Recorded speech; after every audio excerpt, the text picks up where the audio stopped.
Hello, everyone. Welcome to the Joking Dolphin Gaming Podcast. I'm Mark, and as always, I'm joined by Mathew Hello. and Nathan. Aloha. How are we, boys? Looks cold outside. It is. It was cold minus outside. 2 when I woke up this morning. Terrible. -2. -2 is You had a nice -1. breakfast, didn't you? A nice hot breakfast you had, didn't you? I did, Eggs. yes. A very fancy one. What was it? Delicious. Spring onions, mushrooms, and some ham and eggs on toast. Far Sounds too Good, posh. good to get ready for the day. Sounds too healthy for me. Yeah. Right, news. I think there's been plenty to talk about for the past couple of weeks. Tons. So, Yes. Everybody want to kick us off? Give me something exciting. Go on, go Matt. on. Excite the man. Shall I excite you? Okay. Yeah. So I don't know if you guys have heard of this charity before. The Game is Done Quick charity. Yes.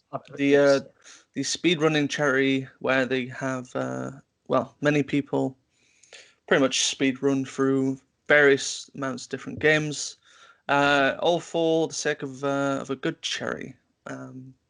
So they hosted one again this year in January. I think they called it. I think the one in January is called Awesome Games Done Quick, something like that. And it was reported they'd managed to raise over £2 million for the Prevent Cancer Foundation. Wow, that's which amazing.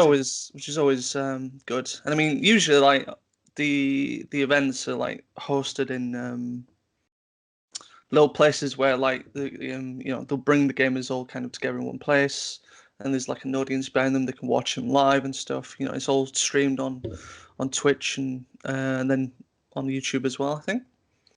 I did want to highlight because I watched one after work that caught my eye. It was a guy called Algric, and he was speedrunning Sonic Mania. And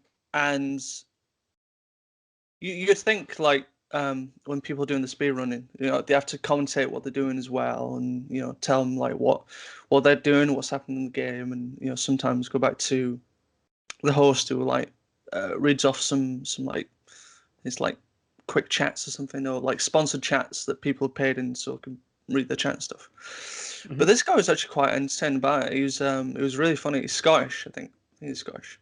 But he's really funny about how he's commentating about everything that's going on and like what he's doing, what's happening, what he expects is going to happen.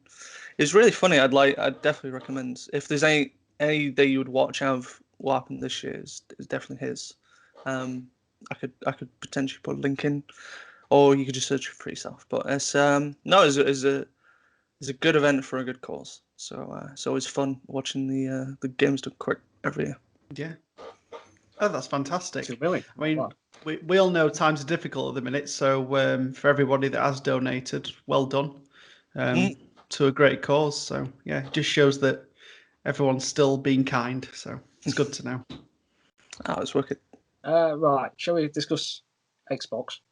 Because they've had let's just say they've had an interesting few days. Just a little bit. So on Friday, Microsoft announced they were going to significantly increase the price of Xbox Live Gold. So 1 month was going to go up to $11, 3 months was going to go up to $30, and 6 months was going to be $60. I can't work out the equivalent here in the UK, but it's almost double, pretty much. To put that in perspective, $60 is currently what's being charged for 12 months. So yeah, so that's about 40 quid ish. Yeah.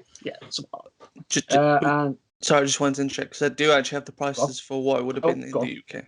Go on. So I think they got it from there's some like Xbox UK or someone to tweet them out, and they confirmed here at least for the UK they would have gone 1 month would have gone up from $6.99 to $7.99. 3 months would have been $17.99 to $21.99, and for 6 months it would have gone from $29.99 to $42.99. So quite a hefty increase. I can remember a few years ago when we used to be able to get a year of Xbox Live Gold from eBay for about £17. Those days are gone. So the reason then they put out, they said, periodically we assess the value and pricing of our services to reflect changes in regional marketplaces and to continue to invest in the community. I think, unsurprisingly, there was backlash to this, wasn't there? Quite hefty. Changes? What? People having less money, so you're going to try and get more Charge almost offers? double. Yeah. Yeah. I think it's very insensitive in these times to do that. I think had we not been in our current situation in the world at the moment, this probably would have got less backlash, probably. I don't think so. Not the 12 months one. People don't want to pay more for the same service. Well, I mean, they'd gone rid of the 12 months one, didn't they? Or they initially were thinking about it. So, I'm reading that a lot of people seem to think it might have been an aggressive tactic to try and convince like the gold user base to upgrade to Game Pass. Ultimately. Yeah. Yeah, because it's like closing that gap in price, isn't it? So you think for an extra couple of quid a month, it's worth it to get all these extra games and perks. So yeah, I think eventually they'll get everybody on Game Pass and literally strap gold every single option for gold. That's what they're trying to do. Yeah, well, it's hard, isn't it? But not today, because less than 18 hours after that decision, it got reversed. It did. So they came out with the following statement. It said, we messed up today and you were right to let us know. Connecting and playing with friends is a vital part of gaming and we failed to meet the expectations of players who can count on it every day. As a result, we have decided not to change Xbox Live Gold pricing. We're turning this moment into an opportunity to bring Xbox Live more in line with how we see the player at the centre of their experience. For free-to-play games, you will no longer need an Xbox Live Gold membership to play those on Xbox. We are working hard to deliver this change as soon as possible in the coming months. Thoughts? Do you think it was just a big publicity stunt, maybe? Part of me was thinking that maybe this was just... I've seen There's no way you could double the price of something and then not expect a backlash over that. Yeah. And then now they've reversed it back, everyone's really thankful, but it's the initial price. It's like, I was looking at some tweets from people after this, and it was like, everyone was like, oh, well done, Microsoft. I was like, no, I'm not congratulating or thanking Microsoft for making such a dumb decision to begin with. It's like, what? Yeah. No. It's a strange one. I don't want to go all like conspiracy theorist on it, but it does seem like it was a bit of a play to get people to kind of, hey, do you know this thing we're doing with the Game Pass, the Ultimate thing? You know, you might want to look at that instead. Like, just have a look at this. Just this one. This one. Look at this. Yeah. It's a very odd one, isn't it? I mean, I think like you, I was looking at some tweets as well. I actually saw someone who were like, yeah, I'm not going to pay for Xbox Live Gold anymore now because this. Like, I'm not surprised. I've got some tweets here. Right, I'm not going to say names, but I don't know why they're getting. It says, so this said, this is why Xbox is always going to be number one. They listen to their player base. How refreshing. What? Bet you weren't saying that 48 hours ago, mate. And then another one chimed in response to that says, that's exactly what I said to my friend just now. Sony would have never reversed this, and I play on PC. Microsoft is always listening. I was like, what? Well, you lost your minds. And thankfully, a voice of reason came in and said, are people praising them for cancelling a cash grab that other companies didn't even attempt in the first place? Was that you, Mark? Yeah. Yeah, that's pretty much the voice of reason. It's me. Oh, thankfully, but I just thought that was absolutely stupid. I mean, the only positive that I can see that's come out of this is that they've finally going to make free-to-play games free without needing gold. Yeah. That should have been a thing immediately. It's baffling that like Sony and Nintendo allowed people to do that for free on their platforms. Yeah, because I saw in the tweet mentioning that. So it said like Fortnite free Nintendo, Fortnite free PS4. Fortnite, Xbox, $120. Yeah, $120. Yeah. So is it going to be like Warzone and Apex Legends and all that as well?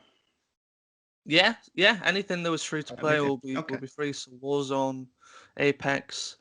Interestingly, the incoming new Halo Infinite multiplayer, which is also going free to play. You'll be able to play that without gold, I'm assuming. That's cool. And well, I mean that's the only good thing about it. Like it was just a weird decision, especially with like the language they use. Because I think what might have slipped from the statement that they said was that people who currently had gold who need to renew would renew at their current price, so they wouldn't have been affected by the incoming price change. I think it could have just potentially been just for new people, maybe, but it's still a weird. Well, it's not really going to try and suck people in, any new players, is it, for that price, if they were going to do it that way? Well, I mean, I think, like I said, I think it might have been just a play just to get people to go on to Game Pass Ultimate, because that's just gold and Game Pass. And I think having putting up the prices for just standard gold would have put it more in line with the prices they're currently for Ultimate. So, but you know, they got the backlash. They reversed the decision. It's damage that they're just gonna have to recover from again. After all the goodwill that they've managed to build up this generation. That's it. The fridge memes. It's all gone. I know. It's over. We don't trust. We're not going to trust their Twitter feed anymore. Yeah. Anyway, free to play games, good, and that's it. I never played free to play games really. No. There you go. You've played Warzone. Yeah, that's true. Yeah, once or twice. I'm not a regular player. Oh, yeah, you played it though. Right, you played it. Oh, say that. You play mobile games, don't you? They're free to play, technically. Oh, I buy my mobile game. Okay, Riot Games and Bungie are teaming up, but not for a game. They're teaming up to sue Valorant and Destiny 2 cheat makers. You heard about this?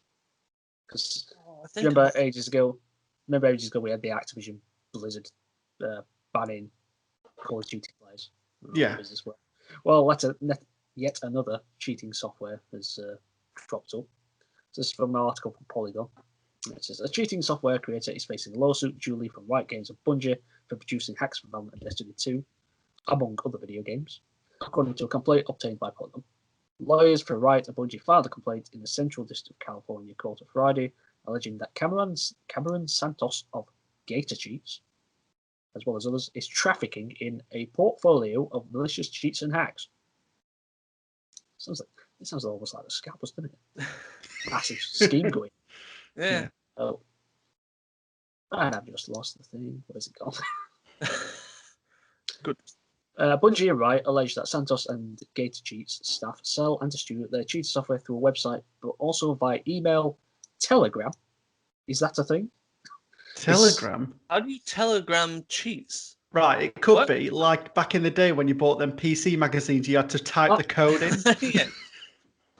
I'm thinking it might be some new app thing that's just taken the name Telegram and Discord. The software provided is specifically designed to go undetected by Riot and Bungie's anti-cheat technology system. So how did they find out about it? Someone typed in Google Bungie cheats for Destiny 2. It's like, right, that website will take just what devs did. Access to the cheating software ranges from $90 per month up to $500 to lifetime access. What? Did you ever pay that much for a cheat for a game? Why would you pay $500 for cheats? I mean, I wouldn't even pay any price for a cheat. That's incredible. Yeah. Oh, I'll pay my price for the magazine with the cheat book that came with it about 20 years ago, but that's fine. Lawyers allege that Gator Cheats has made tens or hundreds of thousands of dollars from the cheats. Apparently, Valorant cheats are quite a bit more expensive than Destiny ones. The software has different settings to allow players to tweak to their needs, like an aimbot, which improves a player's aim, as well as cheats that show enemy health and equipment. Bungie has previously issued a cease and desist notice to Gator Cheats.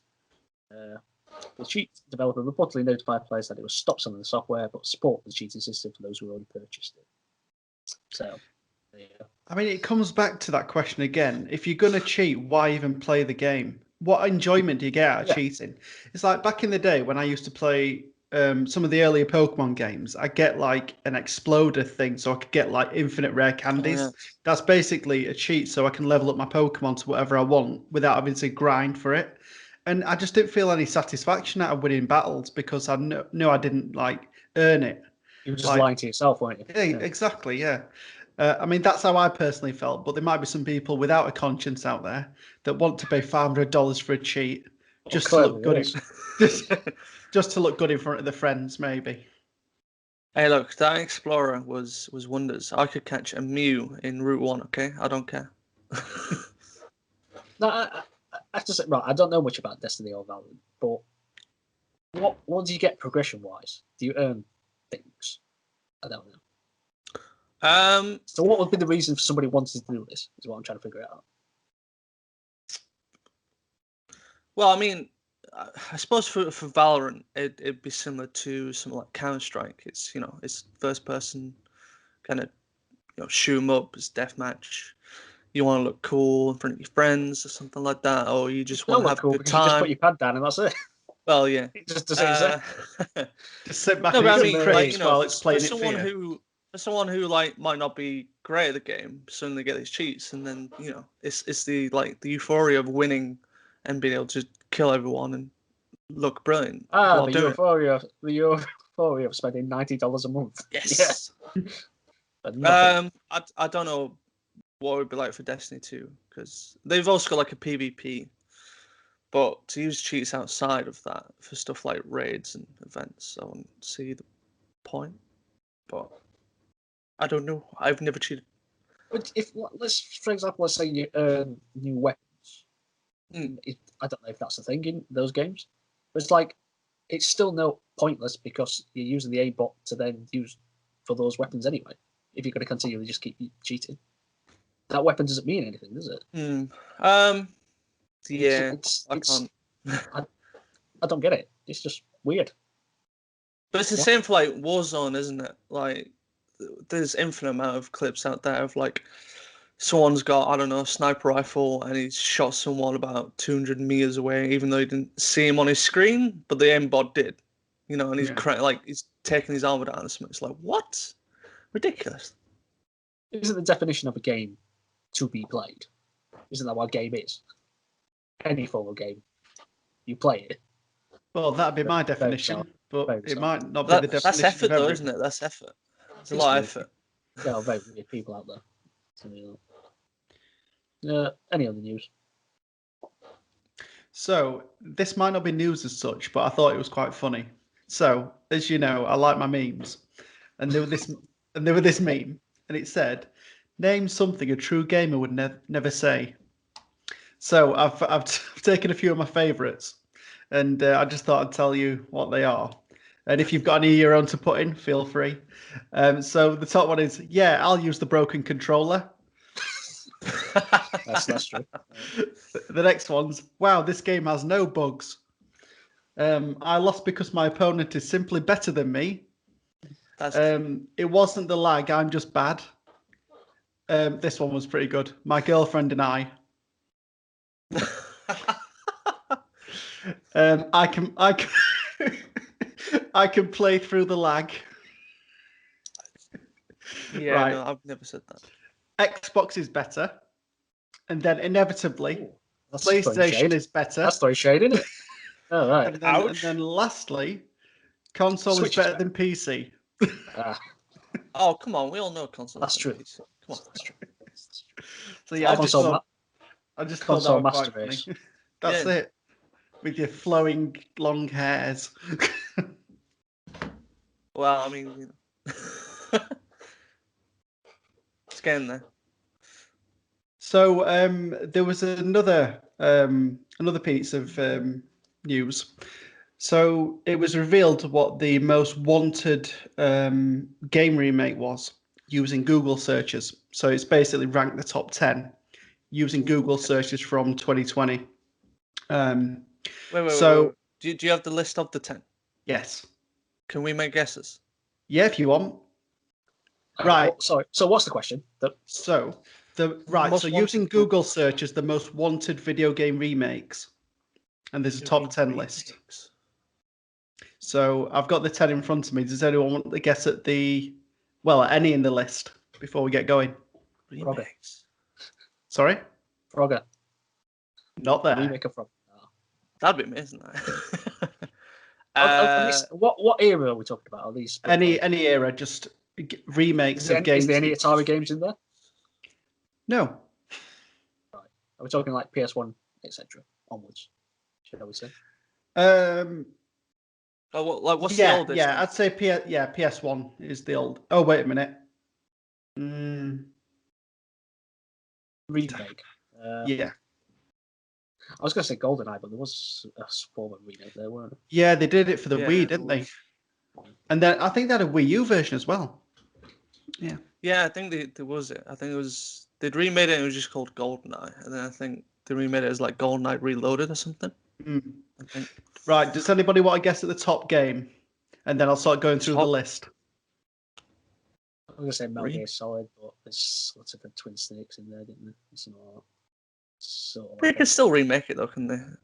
Because Kojima wasn't involved. It's in the engine to use for Fighting 5. That would have been great in the first one. That'd be amazing. I'll take it's not in there then. So I guess Ocarina of Time. Okay, right, there are your guesses. So at number 10, with 2.8 million searches, Left 4 Dead. It's technically coming back. What are they actually searching for though? This is like, what is there a remake of Left 4 Dead? Yeah, they're just like searching for like news and whatnot. Okay. I just want a sequel. Right.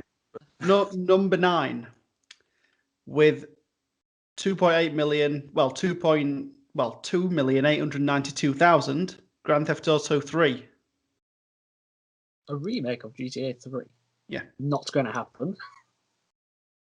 Anyway, I'll move on. Number 8, with 3.2 million, it's Left 4 Dead 2. People really want Left 4 Dead, don't they? Yeah. Well, not enough. It's not number 1, is it? Super Mario World with 3.8 million. Number 6 is GTA 4 with 4.2 million. What? Number 5 is Tekken 3 with 4.6 million. Number 4 is Half-Life with 4.9 million. First one. Yep. They did that. It's Black Mesa. That's technically the remake.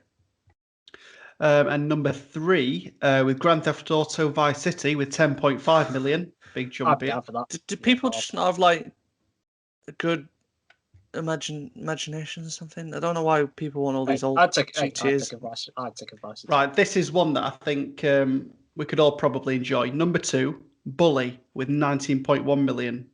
That'd be a pretty good remake, I think. See, one that actually makes sense.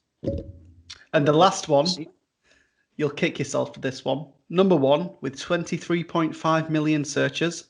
Grand Theft Auto 5. No, I'm joking. Grand Theft Auto San Andreas. Why do people want GTA remade? We just want a new GTA. I'm not bothered about. San Andreas is pretty much GTA 5, isn't it? So I'm gonna say. Well, saying that, it had 3 cities in it, didn't it? Yeah, that's true. San Andreas had its own.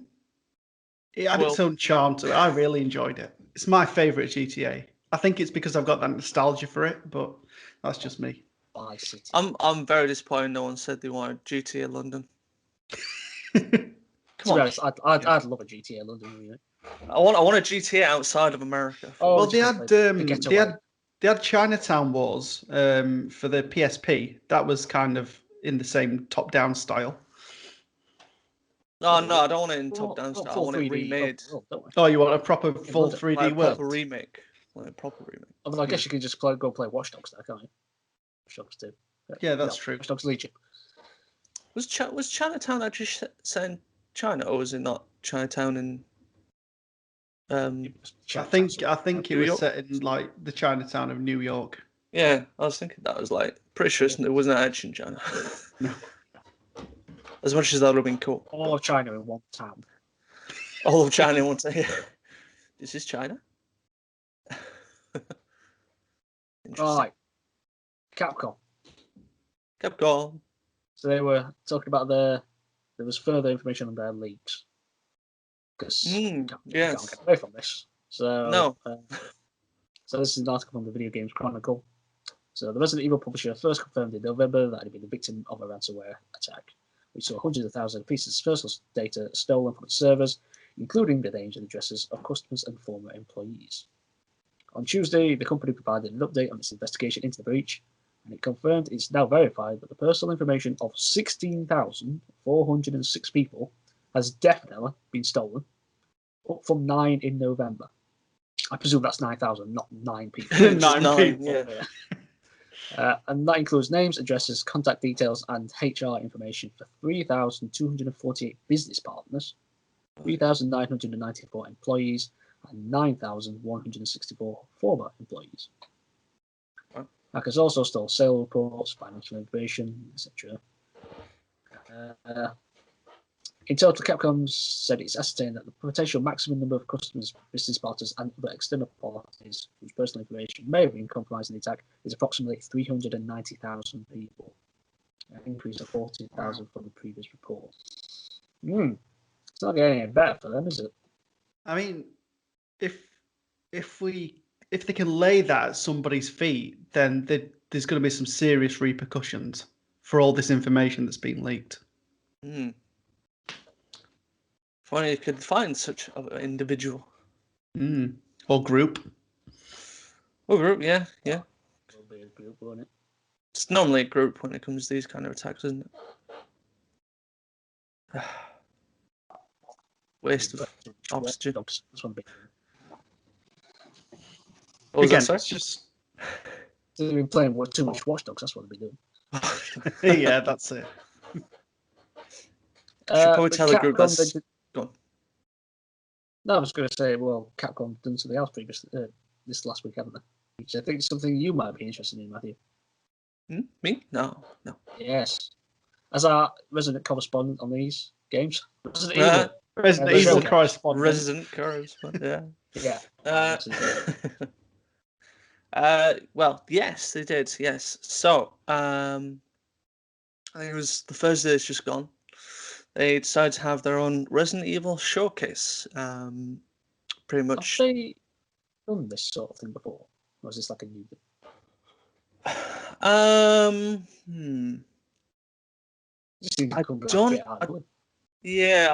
don't think they've done it for Resident Evil. I feel like they've done something like this for Monster Hunter, potentially. But it does seem like it's a bit new for Capcom. But then I suppose there's a reason for it, as they are celebrating the 25th anniversary of Resident Evil this year. So it's a big year for Resident Evil. So within the showcase, I think most of the time was dedicated to showing Resident Evil Village, or Resident Evil 8, or Village Resident Evil, whichever it's called. I think it's definitely Resident Evil Village. VLLL. Yeah, there we go. I. No, yeah, VILL. That's way for the future. Yeah, that's yeah. So quite a bit got revealed for Village. Probably the biggest thing for it was the release date, which is scheduled to be on the 7th of May, 2021, one day after my birthday. I wonder what you're getting for your birthday then. Well, if I just pop some stuff from my Amazon wish list. So that's good. So it's probably closer than what I actually thought it was going to be. I was thinking maybe June, July, because I thought the reports that they were still polishing out quite a bit of stuff on it. But that was like a couple of months ago. So yep. So it's coming out then, and it'll also be coming for current and last gen, which I think might have surprised quite a few people. I don't think they were expecting this to be on last gen. So that's what they're doing really now, isn't it? Optimizing it for the old gen. Yeah. I think a lot of I think for at least this kind of first year, I think you'll see a lot of games that were sort of scheduled for next gen that are still going to come out for Well, I suppose we got to call it last gen now. I suppose. Yeah. I think Which would a be lot of these developers might be doing this because nobody seems to be able to get the consoles. Yeah, I think it could be because of the difficulty in people getting the new consoles. Definitely. Plus, if they can easily make it backwards compatible, then why not? Because you've got all of that player base that you can aim at as well. Well, I think that says, isn't it? The player base for last gen is still massive, and there's I don't know what the numbers are for at least current gen of how much or how many people have gotten their hands on it yet, but I think this has always been kind of the case for at least what happens with the transition between Xbox 360 and Xbox One with PS3 and PS4. I think they were still early on then still making games for kind of both platforms, but no, it's I think it's probably good news for quite a few people, and I mean at least I think they mentioned that if you get a copy of PS4, you get the free upgrade to PS5 as well. Yeah, which is always good. I think that should always be the case for any kind of games that are still last gen but have that like upgrades into the next gen. I think if you own one copy, you should be able to upgrade for free for the next one. Definitely. I think 100% like the first year of when you've purchased that game, you should be able to upgrade it. It should be free. I don't agree with at least what Activision did with Call of Duty, but that's no double dipping here, shall we? No double dip. Unless you get PC and console, that's the only time double dipping's allowed. Or at least in my case, anyway. Resident Evil.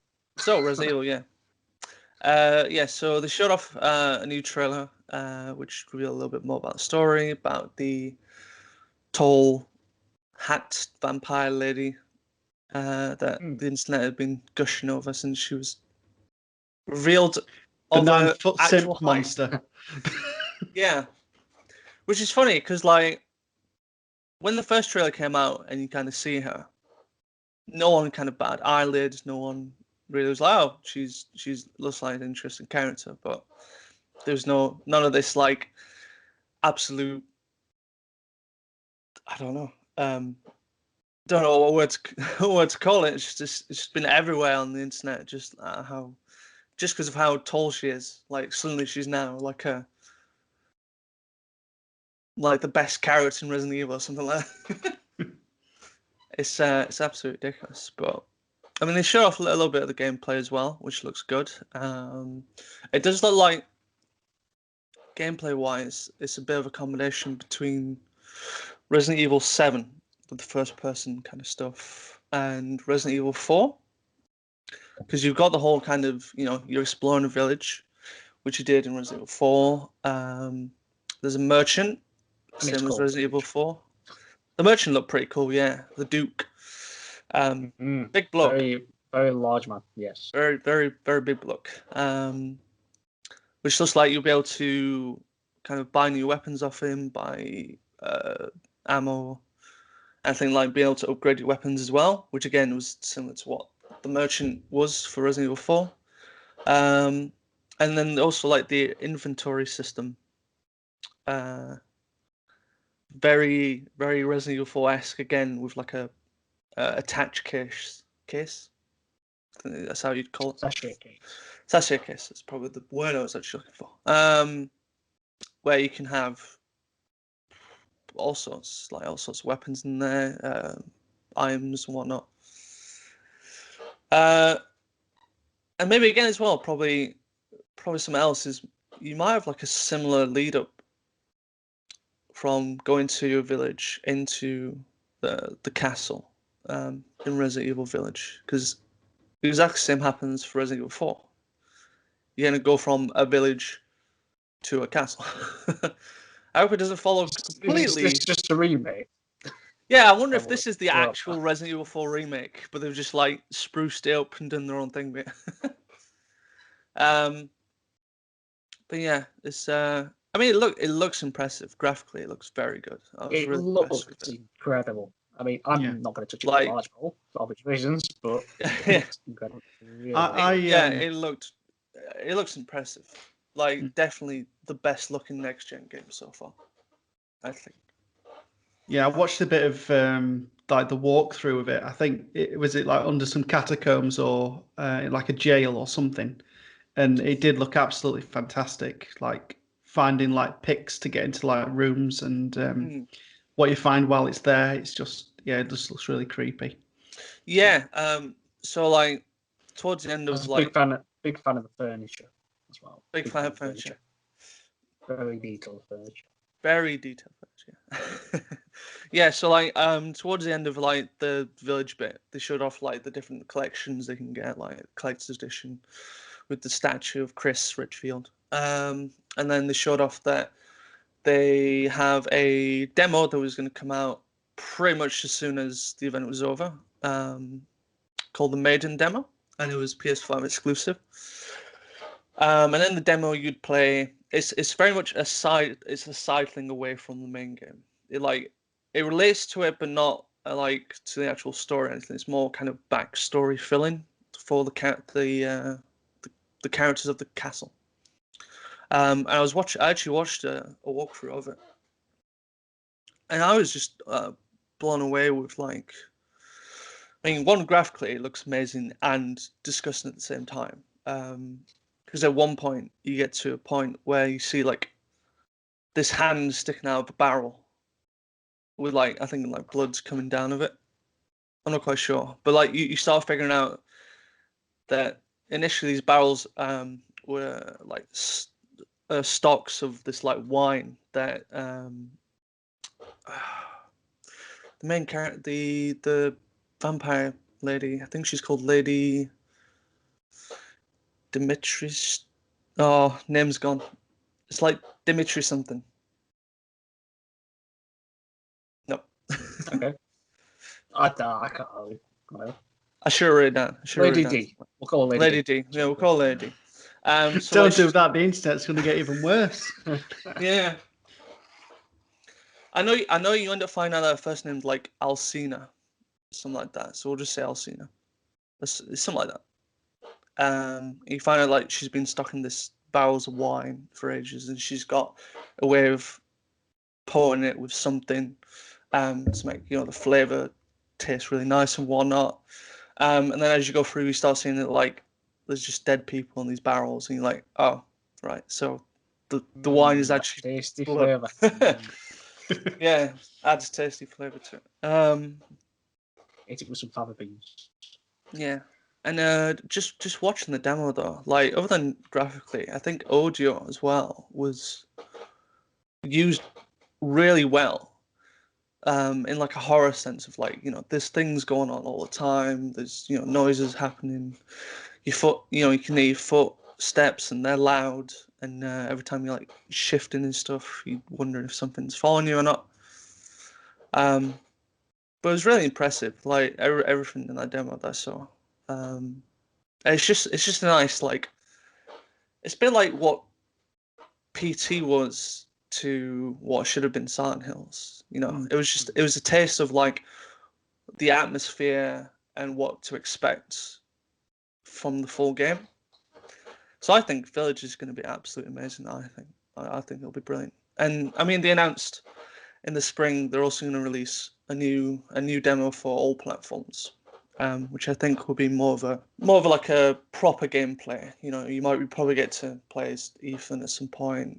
Maybe get a feel of like the guns, maybe some of the enemies, whatnot. So looking forward to once that comes out, I think.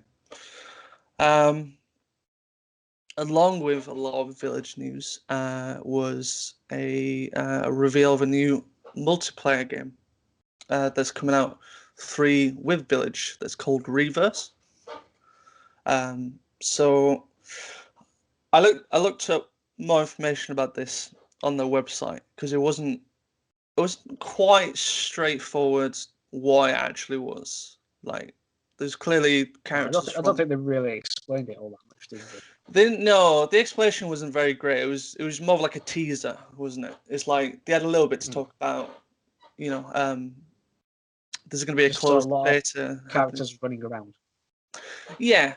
So what it looks to be is you'll be able to play as various characters throughout Resident Evil series, or at least from what I think is going to be 7 onwards. I don't know if they'll have any from 6 downwards. We'll see.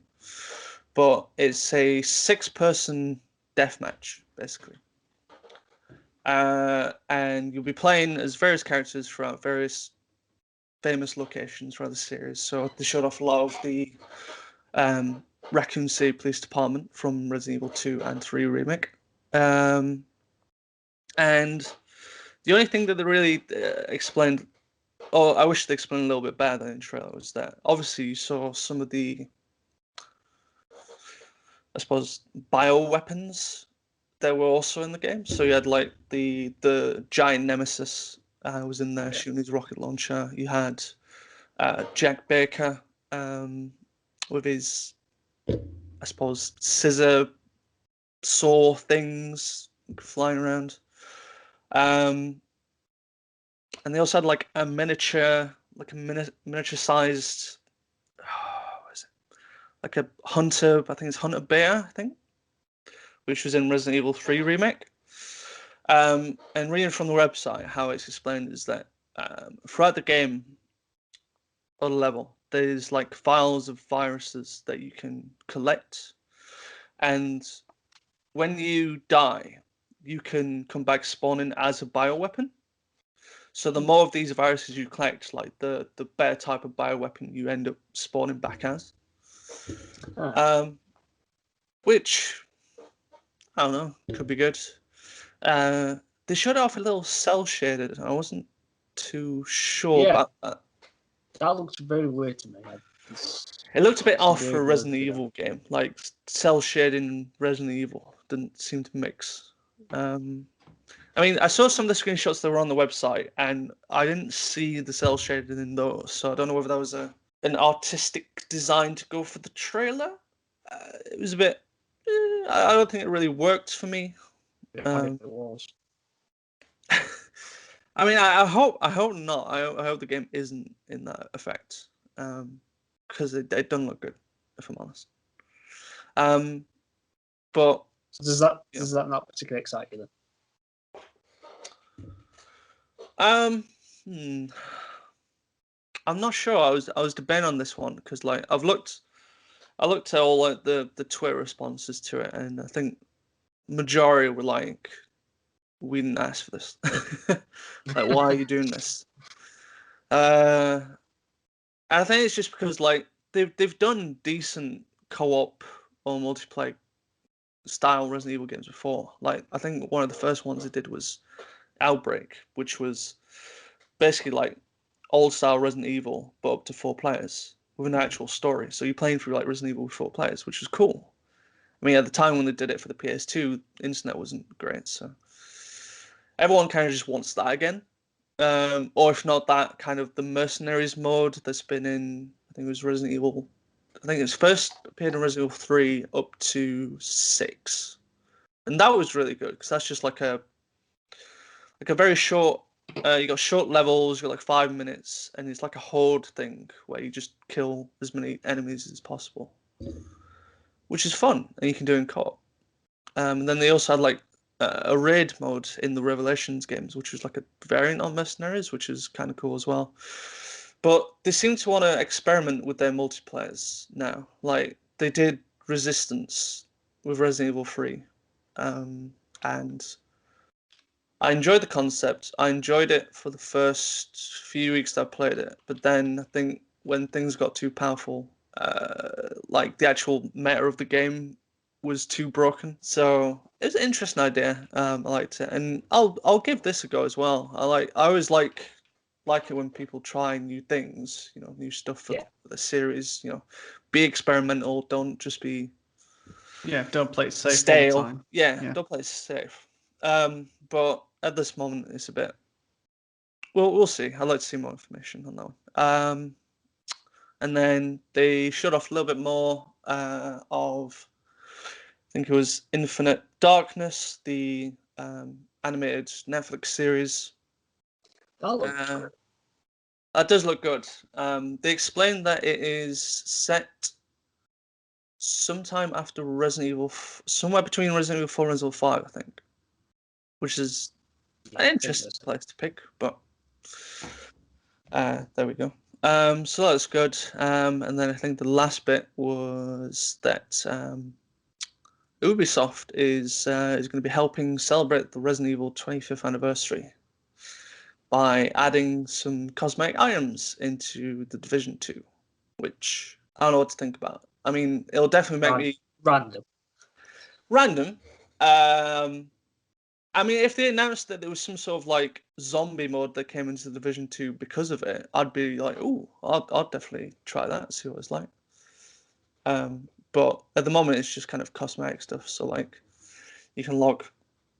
Like, I think if you log in after the 2nd of February, you can unlock Leon's cop outfit from Resident Evil 2, and then there was stuff like Jill's Star's outfit as well, and then there's some weapons, I think. Which, okay. I mean, I'll jump on 2nd February, see what it's like, see what is it, but I don't think it's gonna make me stay on Division 2. But yeah, that was pretty much everything from the Resident Evil showcase. So was most of that leaked, or was there anything surprises? Because you're the one who's been following that more. Phone.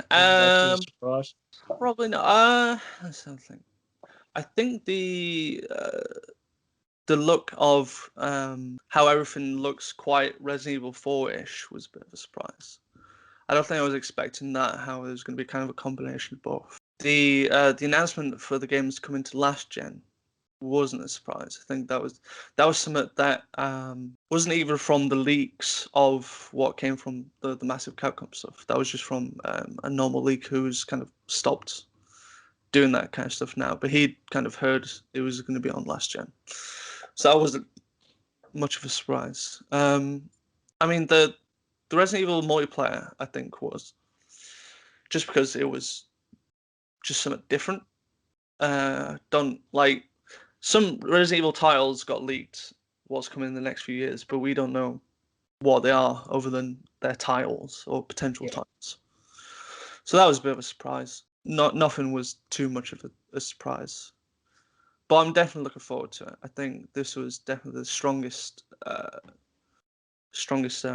look of Resident Evil Village I think we've seen, and it just looks amazing. I'm really looking forward to it. Well, I'm looking forward to you looking forward to it, because I'm not playing it. I'll have to stream it for you. It seems like the most interesting Resident Evil so far for me, from what I've seen of it. So I might dip my toe in after how it went with Origins. So yeah, we'll see. Still no VR though, is there? Not mentioned VR about it. Yeah. I mean, I could see them adding it afterwards. If Sony comes out announcing the PlayStation VR 2 that they're making at the moment. I could definitely see like Resident Evil Village being like the marquee launch title for PSVR 2. Like, yeah, because they used Resident Evil 7 as like one of the marquee things for the original VR, didn't they? So yeah, I can see that. Okay, so there was a executive that's what's known as the MPD group, and that's like an American market research group. And they put out a series of tweets. There's this guy is called Matt Picastella. He put out a series of tweets which gave an in-depth look at like sales trends in America for games of last year. So it's quite a few tweets. So in December last year, consumer spending across video game hardware, content, and accessories reached a December record of $7.7 billion. And that's 25% higher compared to a year ago. No prizes a guess in why that might be. The full year spending also set a new record, which totaled $56.9 billion, which is 27% higher than 2019. Wow. Surely it's because of the pandemic. Everyone playing games. Hardware dollar sales reached $1.3.5 billion December last year, an increase of 38% when compared to the highest total of the December month since the 1.37 billion achieved in December 2013. These are the figures, but I won't go through them. So the Nintendo Switch was the best-selling hardware platform in units and dollars for both December and last year. So Yeah, could see. annual dollar sales of Switch hardware were the second highest for a platform in US history. Second Wow. highest. Wow. Only the 2008 dollar sales of Nintendo Wii were higher. Wow. So Nintendo doing well, it seems. Well, that's it. I mean, they've got the normal Switch out, and then they've got the Lite, so they can meet more price points. Plus, I think with the issue in getting Xbox Series X's and S's and the PS5, I think it's really helped push the Nintendo hardware for Christmas. Is there rumour of a new Switch? Okay. Well, they've been touting it for the last couple of years that they need to make like a new Switch Pro, for example. Yeah.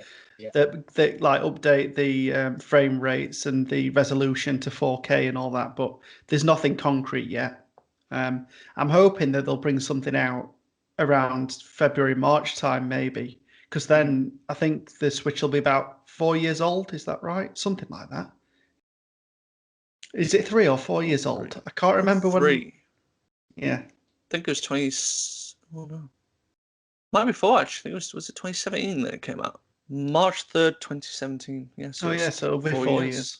Wow. Yeah, so I think that's kind of, it's like the perfect time to release something 4 years on from the initial release date about what they're going to be doing next, because you've got to think a lot of the newer games that are cross-platform won't be able to be ported across to the Switch because of the hardware differences.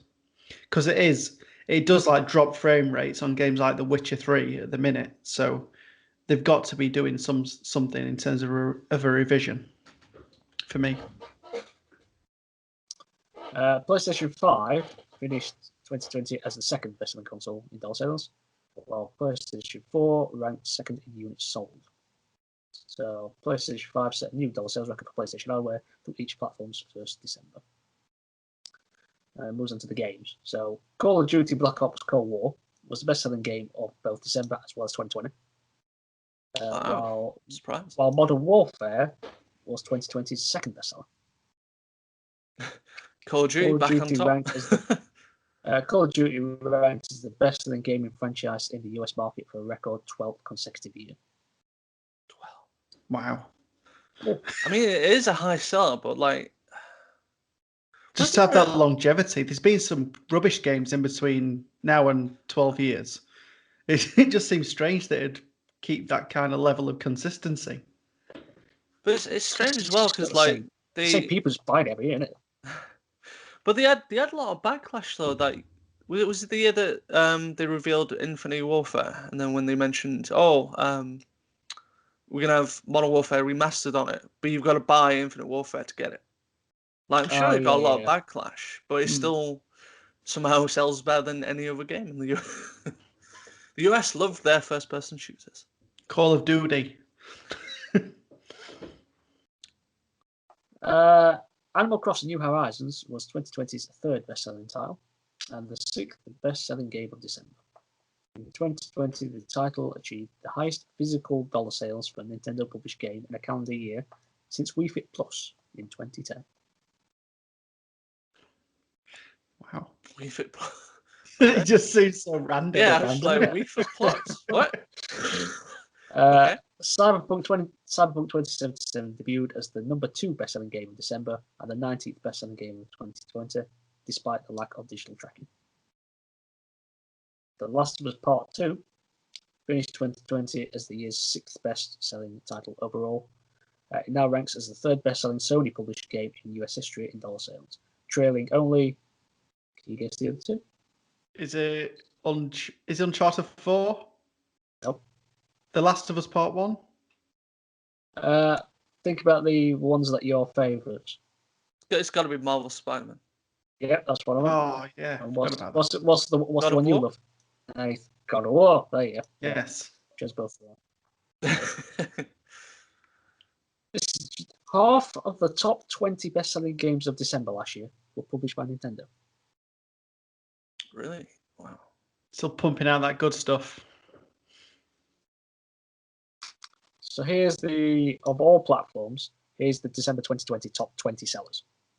So, number 20, Mortal Kombat 11. 19, Ring Fit Adventure. Yeah. 18, Super Mario Party. 17, The Legend of Zelda Breath of the Wild. 16, Super Mario Odyssey. 15, New Super Mario Brothers U Deluxe. I don't Yep. does that New Deluxe. mean Yeah. anything to anyone? No. Yep. Right. 14, FIFA 21. 13, Hyrule Warriors Age of Calamity. 12, Just Dance 2021. People still play that. Still going. Still going. 11, Super Smash Bros. Ultimate. 10, Super Mario 3D All Stars. 9, Immortals Phoenix Rising. 8, NBA 2K21. 7, Mario Kart 8 Deluxe. 6, 7, 8, 6, where am I? 6, Animal Crossing New Horizons. 5, Madden NFL 21. 4, Marvel Spider-Man Miles Morales. 3, Assassin's Creed Valhalla. 2, Cyberpunk. And 1, Call of Duty Black Ops Cold War. This is the top 20 sellers of the whole year. Do-do-do-do. Number 20. Tony Hawk's Pro Skater 1 and 2. I'm glad that's made it onto that Hey. list. I Good. want it to be higher, but can't have everything, I guess. 19, Cyberpunk. 18, MLB The Show 20. It's America, ain't it? 17, Dragon Ball Z Kakarot. Is that right? Yeah, Oh, fairly yeah. good Yeah, Dragon Ball Z pronunciation. Kakarot. Yeah. Hey. I know my Dragon Balls. 15. Oh no. No, 16. Mortal Kombat 11. 15, FIFA 21. 14, Super Smash Bros. Ultimate. 13, NBA 2K21. 12, Marvel Spider-Man Miles Morales. 11, Marvel's Avengers. That's this big. Wow. How is it? Very much about that now. 10, Final Fantasy VII Remake. 9, Super Mario 3D All Stars. 8, Mario Kart 8 Deluxe. 7, Ghost of Tsushima. 6, The Last of Us Part 2. 5, Assassin's Creed Valhalla. 4, Modern NFL 21. 3, Animal Crossing New Horizons. And 2, Modern Warfare 1, Black Ops Cold War. Boo to Call of Duty. Too much of it. He says that, but he They're plays not, them. they're not bad games. They're not bad games.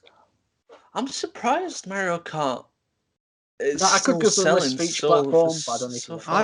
I was still surprised at Breath of the Wild being up there. Yeah, Because it's they been all going came on. out around the same 3 or 4 months of the Switch launch. Well, they were in 2017, so Do you want Yeah. the top 20? Do you want the top 10 of each platform? Of each platform? Yeah. Go on, give it to us. Okay. I'll start with Nintendo. So number 10, Super Mario Odyssey. Mhm. Number 9, Super Mario Party. 8, Luigi's Mansion 3. Okay. 7, New Super Mario Bros.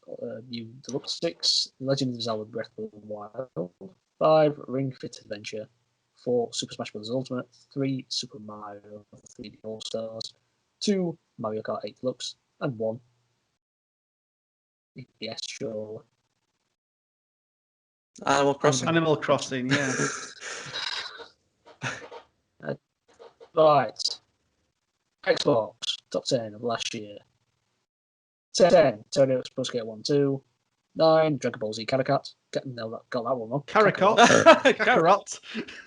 Carrot cake. 8, 8 Cyberpunk. 7, FIFA 21. 6, NBA 2K. 5, Marvel's Avengers. 4, Assassin's Creed Valhalla. 3, Madden 21. Modern Warfare. And then Black Ops Cold War. Finally, PlayStation. 10, Marvel's Avengers. 9, MLB The Show 20. 8, Assassin's Creed Valhalla. 7, Spider-Man. 6, Final Fantasy VII Remake. Madden NFL 21. 4, Ghost of Tsushima. 3, Last of Us Part 2. 2, Modern Warfare. And 1, Black Ops Cold War. Boo. And there you go. That's it. There you go. What do you think? Too much. I've already made my point. Too much Call of Duty. I'm surprised Call of Duty is back on top. Honestly, I thought people were starting to get Really? bored of it, and Well, everyone's says they bought it, and then they still go out and buy it, don't they? They'll say, Well, "Oh, that's it. They've it's always the same," got it on or pre-order. They always and go and whatnot. do it. I'm It's always the Billy. same. Well, Esports players, people who stream online and all that. It's like they always are going, they're just buying it anyway, no matter how much they know. Well, you could take us, for example. We're like, oh, we're going to move over to PES next year. We never move over to PES and we stay with FIFA. I never said that. I say it but on basis that if they have their own pro clubs, Because then I've I'll never move to played Pro PES. FIFA. If they make a pro clubs for Pro Evolution Soccer, then I'll move over. But they never do. So No. Konami just does 15 quid patches. They don't care anymore. They're all about the pachinko machines. well, they did do the cheaper edition, didn't they, for 2021? But Exactly, because they were just kit changes, that's all. And whatnot. But at least they were honest about it. FIFA would release a new game. It's like, what's new? The colours of the menu are different. Yeah. We've done something with career mode finally. Oh, really? Have you fixed career pro clubs mode? yet? Career mode. I've made a fair few changes this year, so I can't really knock them for that. They've changed. Well, they've made changes. They've made it a little bit more immersive. So that's good. Yeah. All right, shall we move on? Yeah. Go on. I was just going to segue into your stats earlier, Mark. So just moving a bit close to home, a developer called Team 17, based in Yorkshire, Wakefield. So they posted their figures. Yep. Best known for creating the Worms franchise. So they posted their figures at the end of 2020, and their earnings are up 36%. So going along with that trend of people buying more games, which is great. And it looks like they're going to have a really strong 2021 as well. So they're going to have new launches, which include Worms Rumble, Overcooked All You Can Eat, on all the platforms pretty much. Rogue Heroes, Super Magbot, and a few other games in that list. But yeah, they're still ticking over, and they made a lot more than projected, which is good. I think that they also bought the full rights to the game Golf with Your Friends. Yeah. Which I actually bought the early access to it. Like I'm trying to remember how long it was. About over a year ago now. And it is a fun little game. I think the partnership that they made with the let's just say that the old developers that made with Team 17 have really put the game in like a big spotlight, especially putting it on consoles. So that's been good for them, for sure. Did either of you hear about the Mortal Kombat player who got disqualified during the tournament? No. I don't think I have. That was in the article on Kotaku. So, during an official Mortal Kombat 11 Pro competition tournament on January the 16th, finalist Titanium Tigers was disqualified after jokingly calling out developer NetherRealm Studios by labeling his Shiva vote, which is a personalized moveset that displays a custom name to opponents, as "Why did anyone else do this?" The disqualification made for no comment on the stream. When the official broadcast cut away from the top 8 match after just a few minutes, commentators Hussam Sharif and Miguel Perez were left fumbling for words to explain what happened. Unfortunately, it looks like we have a little problem here, and someone is being "we got a situation," Perez told viewers, while he and his partners appeared to listen to producers in their headphones. "I don't know what we could publicly say, but we definitely have a situation here." Shortly after, Perez said that Titanium Tigers' opponent would be advancing despite the match having not been officially decided. No reason was given, but Perez went on to remind everyone to abide by the rules. Everyone's got to be respectful, implying that the reason Titanium Tigers had been disqualified without coming out and saying so. NetherRealm Studios and parent company Warner Bros. Games have not responded to Kotaku's request for comment. So basically, because he put "why did anyone else do this" is his moveset that appeared in the corner, they chucked him out of the tournament. Seems a bit petty. It was meant to be it was actually in response to one of the characters. So Shiva has been a hot topic in competitive Mortal Kombat 11 lately due to the Dragon Drop Stomp attack. Titanium Tiger says that the move, which is unblockable, can be used in just about any situation to put Shiva in a more favourable position. So basically, that's what he was doing. He was saying why Just annoyed at a broken character. Yeah. Yeah. To be And fair, then that move has a history of being OP in like every Mortal Kombat. Well, if you can't beat him, join him. Well, that's probably what he did. Because he said it was the top 8, so did you not use that character beforehand? I don't know. Because I would have thought you might be chucked out from the start. Yeah, that's interesting actually. If he used it to you might, start off with, you might be using the character. But who knows? But yeah, so bad luck for him. Any other news? couple of small things before I move into a couple of at least one more big thing I've got to talk about. If I just have a look. So apparently a couple of online retailers may have slipped the release date from the Mass Effect Legendary Edition. A few retailers have put down the edition to be released on the 12th of March of this year. That's expected. So yeah, it's coming pretty early. The one other thing that I've not been able to actually read up any news on is like, what platforms is this game coming on? It's the PS4, Xbox One. I'm sure that's what it was. Last gen. Not next gen. Yeah. Wonder if it might get bumped up to next gen, maybe. Current gen. I'm getting confused. It's not. It might have been upgraded or that one. Maybe. I don't know. It's still running on it. Well, yeah. I mean, you can still run it on your PS5 and Xbox Series X and this, so I wouldn't think that would be too much of a problem. Got a couple of news on some game delays as well, which is a bit unfortunate. So we have got Hogwarts Legacy has been delayed into next year for 2022. Which is obviously it's unfortunate to hear that games get delayed, but I think we kind of knew with the pandemic that this was going to be probably a common occurrence. Needs to happen. Because it's just difficult to develop games when you're not at an office. We're starting to find out. Who would have thunk it? Yeah. One other game that's become the victim of the pandemic has been Ubisoft's Riders Republic, the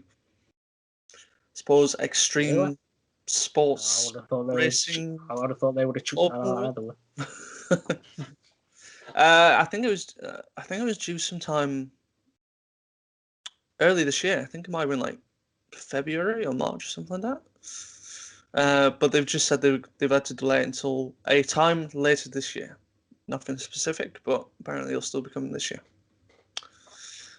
So, not good news, but sometimes you gotta do what you gotta do. The only other thing that I've got, which was, I suppose, sort of big, but also a little confusing to me, was that Lucasfilm had come out and said they are resurrecting the Lucasfilm Games brand to tie up all of their, I suppose, video game franchises all in one place, which is stuff like Star Wars,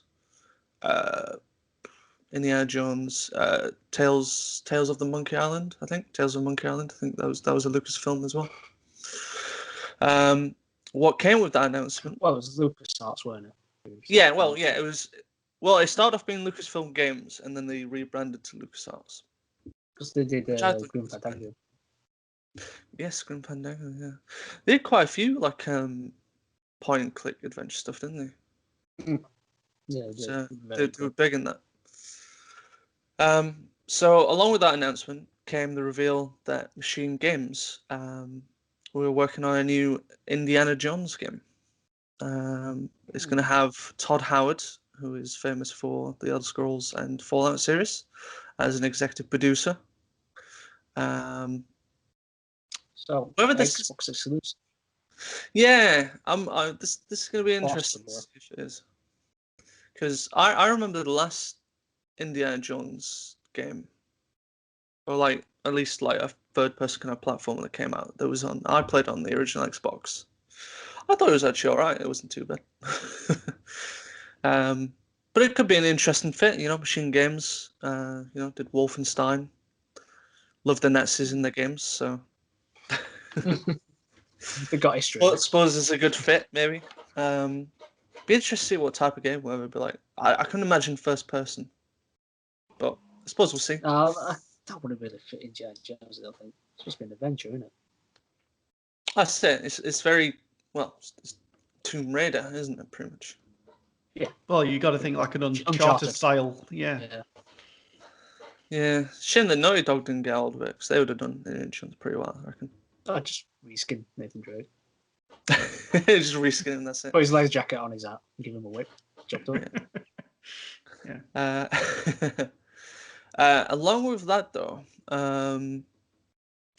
came the announcement from Ubisoft as well that the developers Massive Entertainment, who make the Division games, are working on a new open world Star Wars game, which immediately put into question what happened to EA's exclusivity to Star Wars.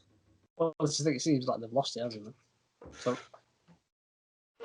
well, I was looking into it because they were meant to have like a 10-year exclusive, deal to the Star Wars IP to make all sorts of Star Wars games and whatnot, and that was due to come up in 2023. So it's 2 years cut short, in effect. well, I think it's still there, but I think the deal ends there. But that's when these new games will appear. Those years. You could be on some of that, yeah. It could be something like that. I mean, well, they still got a close partnership with Disney anyway, or Lucasfilm, to make the games. Because I mean, the initial first games that came out from that deal weren't too brilliant. The Old Republic didn't light the MMO world on fire, and they spent a lot of money on that. The first Battlefront was okay, I think, and then they had all those mobile titles. But I mean, they've managed to get some good stuff out of it. Jedi Fallen Order was critically celebrated. Well, not celebrated, but it was a solid game at least. And I think Squadrons as well has come out to be quite a solid game as well. And then Battlefront 2 eventually come good. Yeah, well, it went through the. Well, it went through the ringer before it got released, didn't it? To get there, but it is. So it's like when I read this, it was like EA losing the rights to it. It's like, yeah, excited, and then I read Massive Entertainment doing an open world game, and I'm like, no. Excited. Games like The Division and The Crisis, those sort of Ubisoft open world games, they're just not very excited, I don't think. I can just see exactly what sort of game it's going to be. Bland, generic, just with a Star Wars like an open world random thing. It doesn't excite me, to be honest, when they announced those developers. But I'm more looking forward to the Indiana Jones one, to be honest. Yeah, I think that's got some good potential. I think especially with Todd Howard looking after it. Because apparently he's like a big Indiana Jones fan. So, well, we'll see. We'll see how they look. We'll see how it all goes. Any worse, man. Well, true. The only last thing they've got, I just spotted it on the list, which is funnily related to what we were talking about. The Uncharted film that is starring Tom Holland has been delayed. Oh, is it? I didn't know that. It has, yes. It was meant to come out July this year, I think. Which is funny enough. That date was also put forward by Sony from its original date, which I think was sometime in October. But they were like, yeah, we'll bring it out in July. And then they've gone, actually, no, we'll bring it out in February next year. because I don't think people will be returning to the cinemas anytime soon this year, unfortunately. Yeah, I mean, slightly off topic, but the new Bond got delayed as well. Yeah, No. Bond got delayed. So when that comes out, because it's supposed to be October now, but that was October. originally supposed to be released. That if it does come out then, it would have been 2 years from when it originally should have been released. I would say it was meant to come out like it was like April or May of 2020.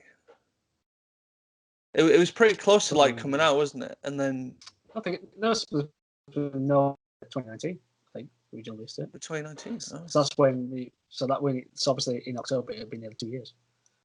But Yeah, no. Anyway, No. that's There's another quite well. I story. mean, there's quite a few that got delayed. All the delays. Yeah, but yep. I'm out. I've got one final piece of news. Now, I don't know if you saw this, but we're going back to our old friends, CD Projekt Red. And they put out an apology video. Did either of you watch this or see this? I've not. No. I didn't watch it. I read I read the apology. Yeah, the transcript. That's the word. I'm looking for. Speaking of which, got the transcript. So, Hey. so let's go through it and let's dissect it along the way, shall we? Let's do it. It starts off. So it's Marcin Iwiński. He's the co-founder of the CD Projekt, and he gave a public apology video titled "Our Commitment to Quality." That's what they're called. So he introduced himself. I shall just quote what he said, and then we'll go through it from there. So, based on our legacy of genuine and honest communication, you've trusted us and pre-ordered our game. And despite good reviews on PC, the console version of Cyberpunk 2077 did not meet the quality standard we wanted it to meet. So, teaser. That was like years ago. Did either of you see that? It said at the end, it will be released when it's ready. So, what happened to that philosophy then?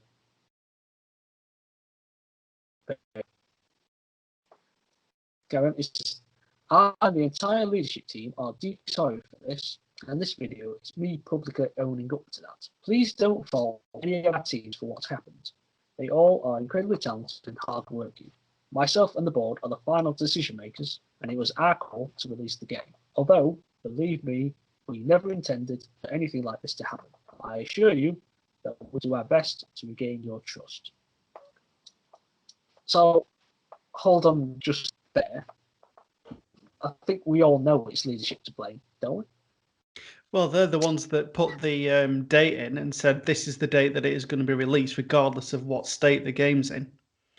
They drew the line in the ground. I kind of took a piss to that. Like, don't make it out that we've all been saying otherwise. It's like everybody knows this is management. No, developers have been working the backsides off to try and get this fixed as much as possible.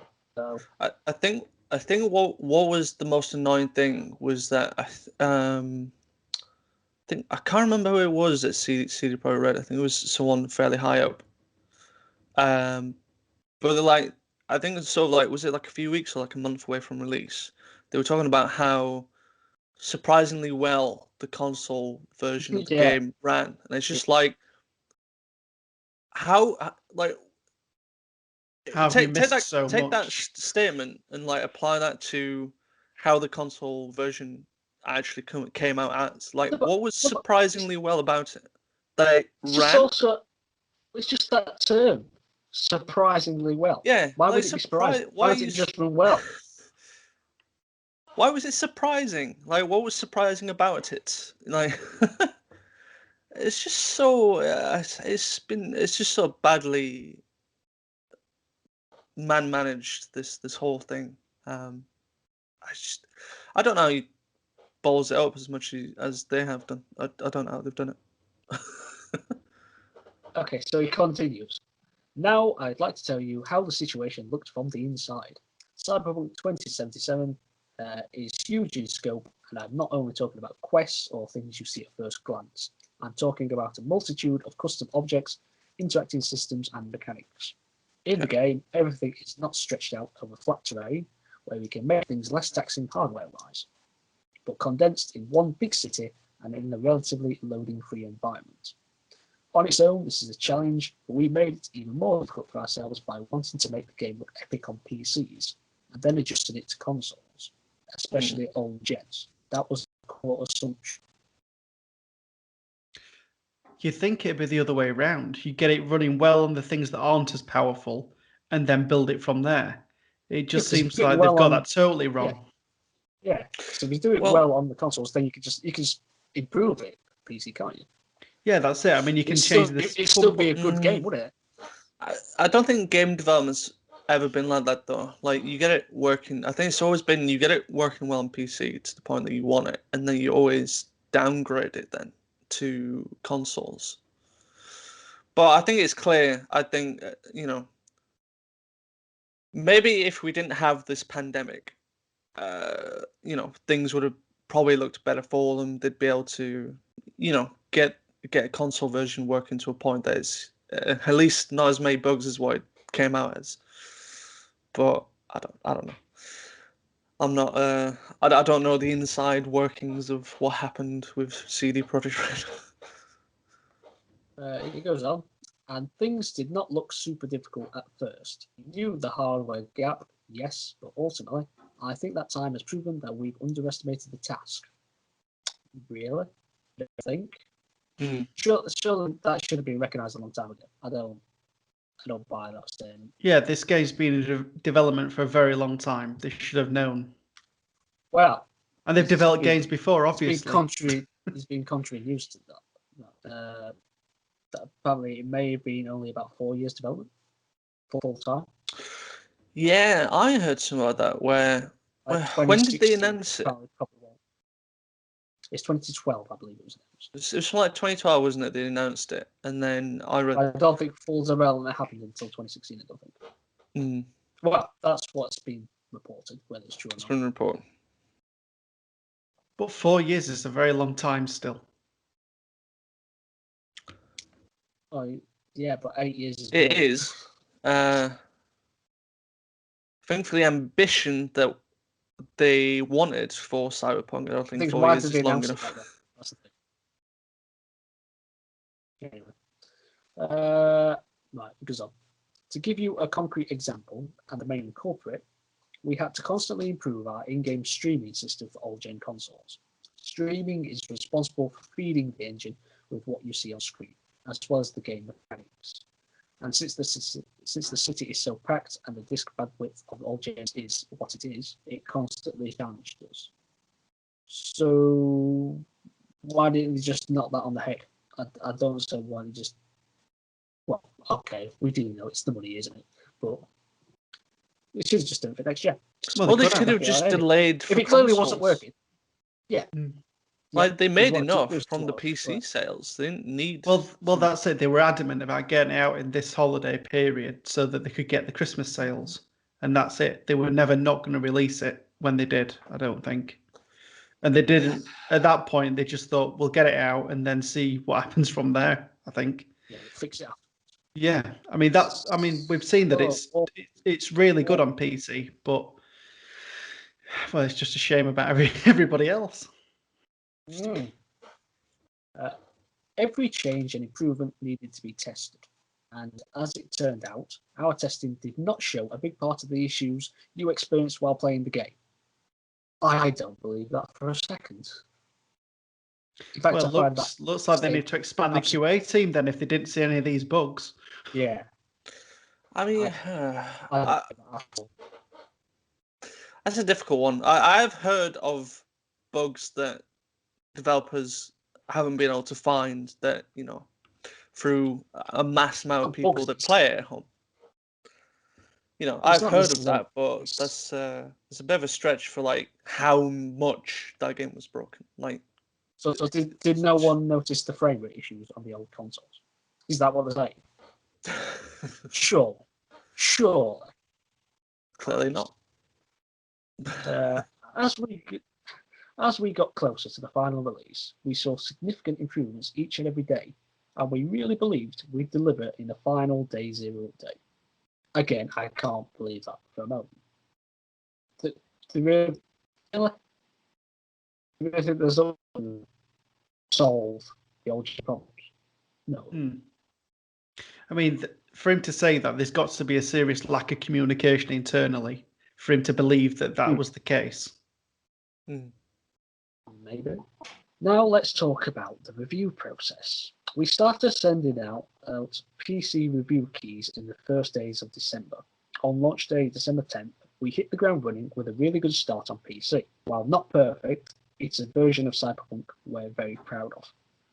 Fair enough. It was alright on PC, I guess. At the same time, we're fighting for quality on all gen consoles till the very last moment. And every extra day I was working on the Z0 update brought visible improvements. This is why we started sending console review keys on the 8th of December, so that's 2 days before release, which was later than we originally planned. This all happened while working from home, with all the challenges resulting from the COVID-related restrictions. A lot of the dynamics we normally take for granted got lost over video calls or emails, and we took that hit too.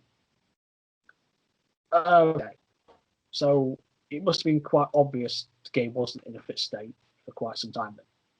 And yeah, COVID is an issue. Yeah. But that's all the more reason to have delayed it, sure. You would have thought. So, but everyone's had to deal with these issues.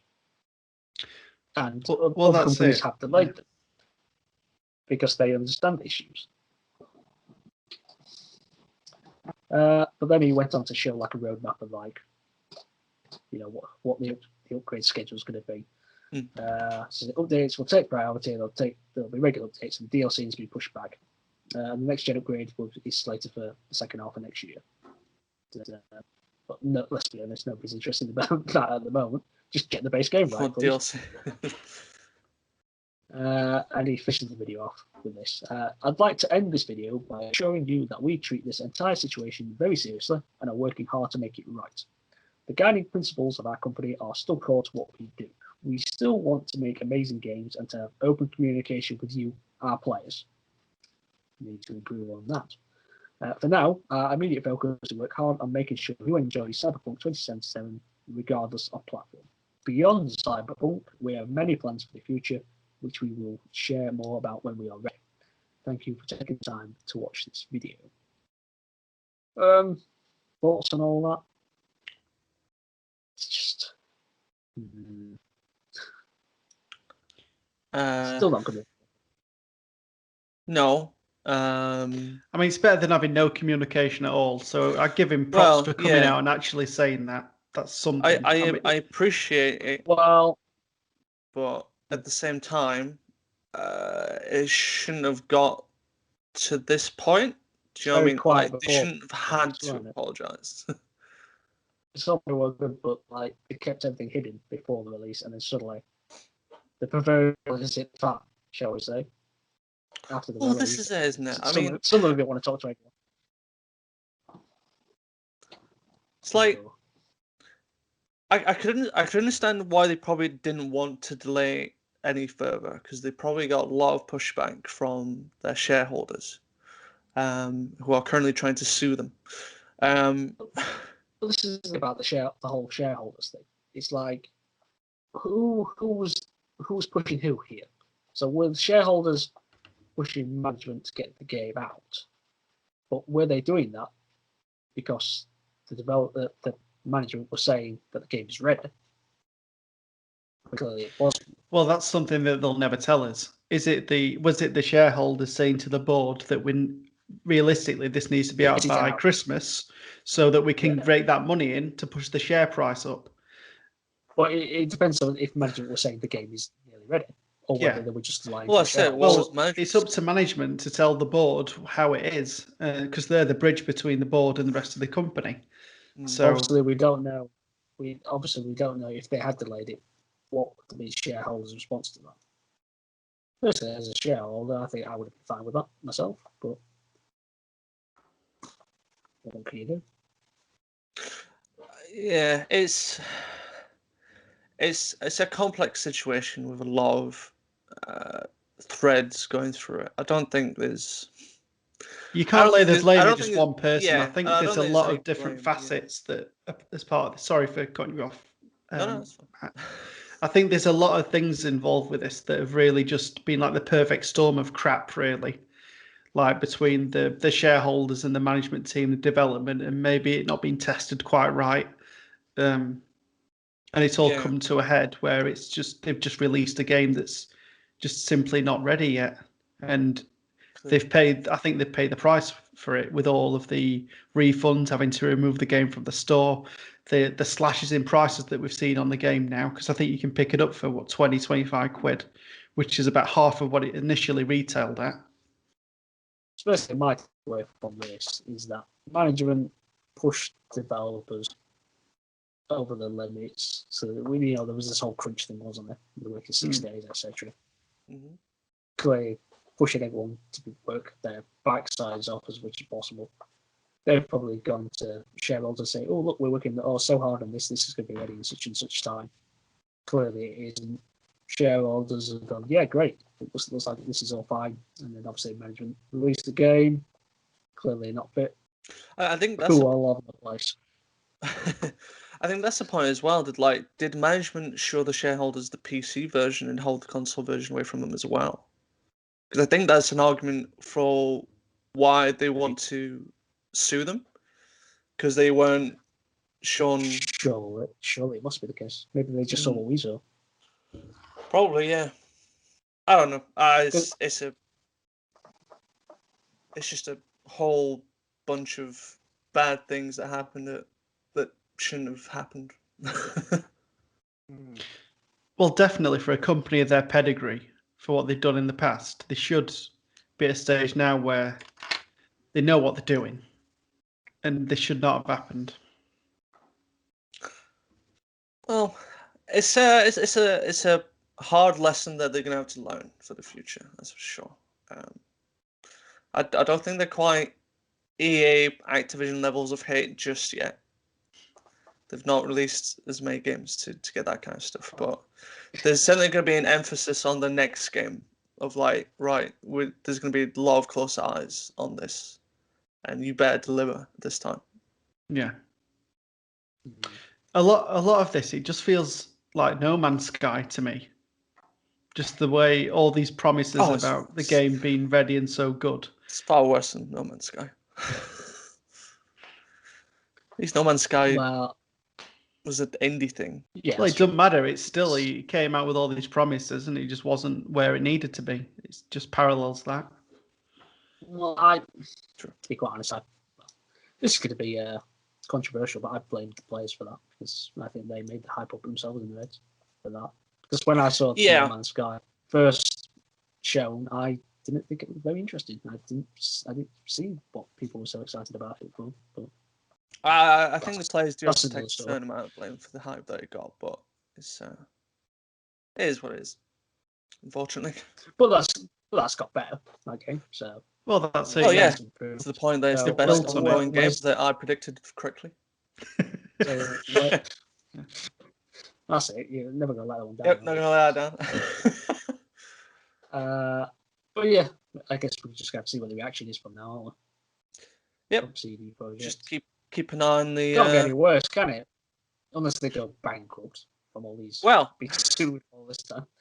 Just add a lot of copies. Yeah, I sold a lot of copies. Just add a little add-on to it because I remember seeing this. They've recently released their first major patch for the game, which is a lot more about stability than actually all else. But apparently, certain players have found a new game-breaking bug to a certain mission now because of this patch. So it's still ongoing. It's I'm sure they'll. I'm sure the game will come good eventually, and when it does is the day that I will buy it. But until that point, for me, it's just going to sit there until they pull their finger out. Just there next to Black Flag in bottom up pile. Yeah. Okay, shall we move on? Yes. Yeah. Currently playing. What we all play. Go on, Nathan. Go on, me? All right, then I'll do it. Right. So there's a couple of games. I am. Anyway, yeah. So there's a couple of games that I've been playing quite intently. One game that I've finished, one game that's still ongoing. I'll talk about the game that I've finished first, because it was part of my New Year's resolution actually that every game that I bought, I was at least gonna play a bit of it to see what I thought. And it's one that I think I showed off in the last podcast, and it was Deliverers of the Moon. So I played this and I've completed it. So just a bit of premise about the game. So you play as a character called Ralph, and essentially you're Earth's last hope in an apocalyptic future. So we've ran through all of our fossil fuels in this not so distant future, and we've gone to the moon and we've found a substance called helium-3 that can be converted into energy. And that energy then gets sent to Earth via radio waves. The science is a bit shaky, but anyway, that's the way they decided to do it. And using that energy, Earth's got enough power to sustain itself, and everything's going well. And that station, that lunar station, runs for a few years, and everything's going okay. And then one day, the energy stops being sent to Earth, and the lunar colony just goes dark, no communication or anything. Anyway, because of the lack of power, basically Earth descends into chaos, and basically over a 4-year period, it's basically humanity trying to find out what's gone on. So as everything was happening with all the fossil fuels being used, the powers of the world at the time made the World Space Organization to try and look into different forms of energy. Space Force. Yeah. Anyway, basically, as the game starts, you're Ralph, and you've managed to scrape together enough power to put into a rocket to get yourself to the moon to try and find out what's happened to the colony, first of all, and secondly, to try and get the power back to Earth. So near the start of the game, it's basically it's kind of a bit like a walking simulator. I'd explain this game as, and you've got to like solve different puzzles, find things. The first like major thing that you do is you actually do a shuttle launch, which is quite interesting. So you basically, because it's you on your own and you're being guided by somebody, you basically have to set the fuel up, and then start the launch process, and then you've got to flick loads of switches in a certain way to get the launch to work properly. And then it's quite interesting. I really enjoyed it. And then you see the launch from Earth, and you see all of like your gas modules fall off the shuttle and like burn up in the atmosphere. And eventually you get to the lunar base, and all of the power's pretty much gone. And because there's no gravity, they're floating around. So the first bit of the game, you've got to really struggle against getting to learn the controls, because you're floating around, and you don't know which way's up. To be honest, it made me feel a bit sick when I first started playing. It's a good job this is not in VR. Otherwise, I might have been having a bit of trouble. So eventually, you basically go through the base, and you manage to. You've got to do certain tasks. So you've got to like go into the crew's room and like get codes to open certain doors. And as you're going through, you find out like the story of what's happened using like these audio files that you find. So it's like people's accounts of like what's been going on the base. So that's how like the story builds up. Because you're essentially on your own. At a certain point, you lose communication with the people back on Earth. So you get a real feeling of loneliness as you're trying to basically get this base back up and running, in effect. But eventually you do get gravity back, which is fantastic. And then you can walk around a bit more freely. At a certain point of the game, you do get like a little robot buddy. And you can use them to like go through vents to get to certain places and to unlock certain doors that you couldn't get through from your side. So it's quite puzzly in that way. Another really good bit of the game is you've got to go to like an external base from the main one. So you've got to use like this little lunar car.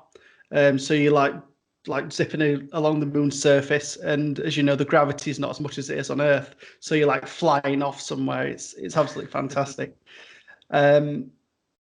Yeah, other bits of the game, it's like a race against the clock.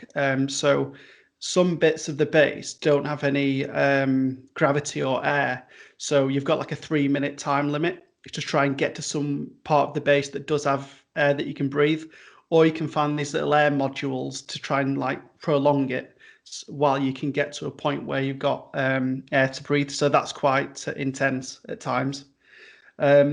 When you do get your like little robot buddy, you can start seeing like visual aspects of the story because they can like play like holograms, and eventually you do find out what's happened to the crew. I don't want to spoil it too much. And then at the end, whatever happens, happens. All in all, it's about a 5.5-hour game. All die. Nobody was there, so it's a case of you piecing together what happened and why they're not there. Okay. But I don't want to ruin any of the story in case anybody wants to play it. So is it like what kind of game is? So I might confuse this with another game. So it's not a horror. No. The horror aspect of it is that you're alone. And there's like you can hear like creaks of the station. More so isolation. Yeah, that's it. Yeah, it's more the isolation factor that makes it a bit scary. Yeah. So is it a puzzle? Yeah, there are some puzzles. So every now and again, well, in the game you get to certain points where you get certain things. So you get like this cutter thing that you can use to like cut through certain objects and get through doors, and you've got to use that to solve certain puzzles in a certain time limit before you stop breathing. So yeah, there is a lot of puzzle aspects to it. The puzzles are either finding like scraps of paper with codes on to open doors, or like reading somebody's journal to try and find something out to get through to the next bit. So yeah, it's quite puzzly at times, and you've got to use everything to your advantage, which is quite good. But yeah, all in all, I really enjoyed it. I thought it was a really, really cool game. Yeah. That's good. It's survival. Sorry? So if the new player, I think you'd really enjoy it, Mark, because you're really into astronomy. So yeah, I think you'd like the zero G aspects of it, and the launch, which is really cool, and then driving along the lunar surface, which is also one of the highlights for me. It's a fairly beautiful game as well. Like, everything looks really good. I did come up against some glitches near the end of the game, so I did have to restart a save. But bar that, it played really well. How long is it? I finished it in about 5.5 hours, so it's not a mega long game. So you could do it in an afternoon if you put your mind to it. But yeah, I'd say it's well worth it. The story and finding out what's happened to everybody is well worth going along with. Is it Xbox exclusive? No, PlayStation 4 and Xbox, so we can get it on either platform. Oh, nice one. I'll have to look into that. Yeah, I think I only paid about £9 for it, so yeah, well worth £9 for me. The other game that I've been playing quite a lot is Luigi's Mansion 3 on the Nintendo Switch. Ooh, very nice. Yeah, so I really like Luigi's Mansion. I never really played the first one on the GameCube, but I did play the second one that came out for the 3DS, and I really enjoyed that.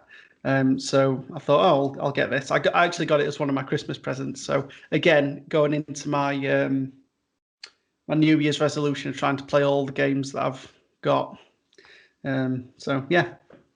So this game, when you start, you arrive at a hotel, and it's run by somebody called Helen Gravely. I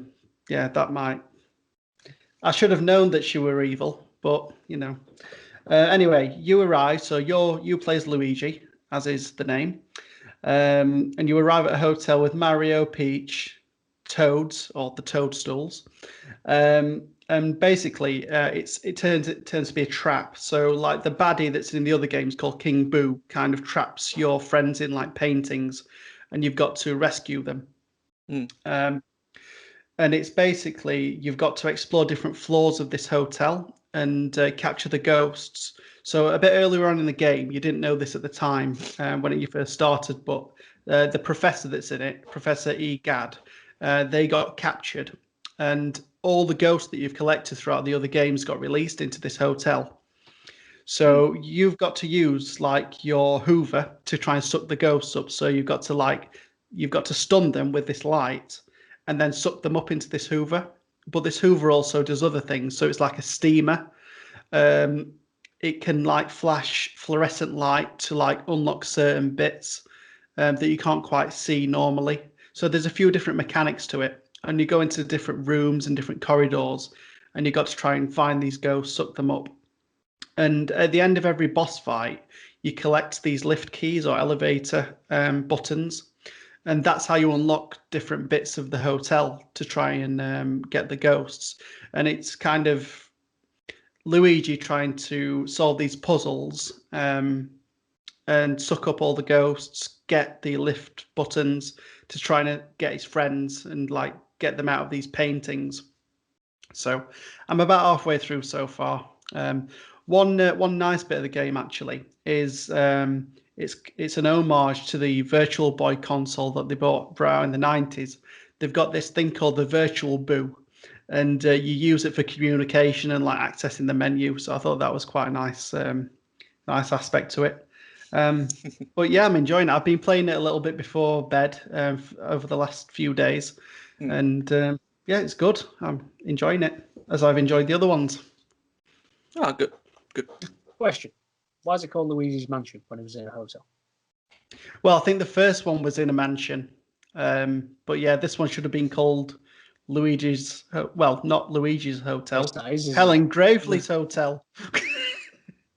Wasn't it in the first one he'd won like a mansion or something, or inherited it, and that's why it was called it or something like that? I'm not sure. It could be. I'm not sure. I've never played the first one. I've only played the second one and this one, obviously. Oh, good. Yeah, but it's a fun game. It's like a nice change of pace. The battles aren't too difficult, and you can just like relax as you're exploring. This is good. Yeah. Go on then, Matt. What have you been playing? I've been playing. Not a whole lot really. So pretty much since I've actually bought the game, I've been stuck to playing Call of Duty Black Ops Cold War. Part of the problem. Yeah, part of the problem. I just love the zombies mod, and I'm absolutely hooked to it. I mean, at the minute, what I'm doing is I'm trying to unlock the gold camos for the guns. So like ever since Call of Duty 4 Modern Warfare, you could unlock. Well, in that one, you could only unlock certain weapons to have the gold camo by getting like so many headshots or something. Like you could do it with most of the guns in the game, but in that one, I think there was only like one weapon per class that had like the gold camo, and it's kind of folded into other Call of Duties where like now every gun has like a gold camo, and then if you unlocked the gold camo for all the weapons in a certain class, you got like a diamond camo.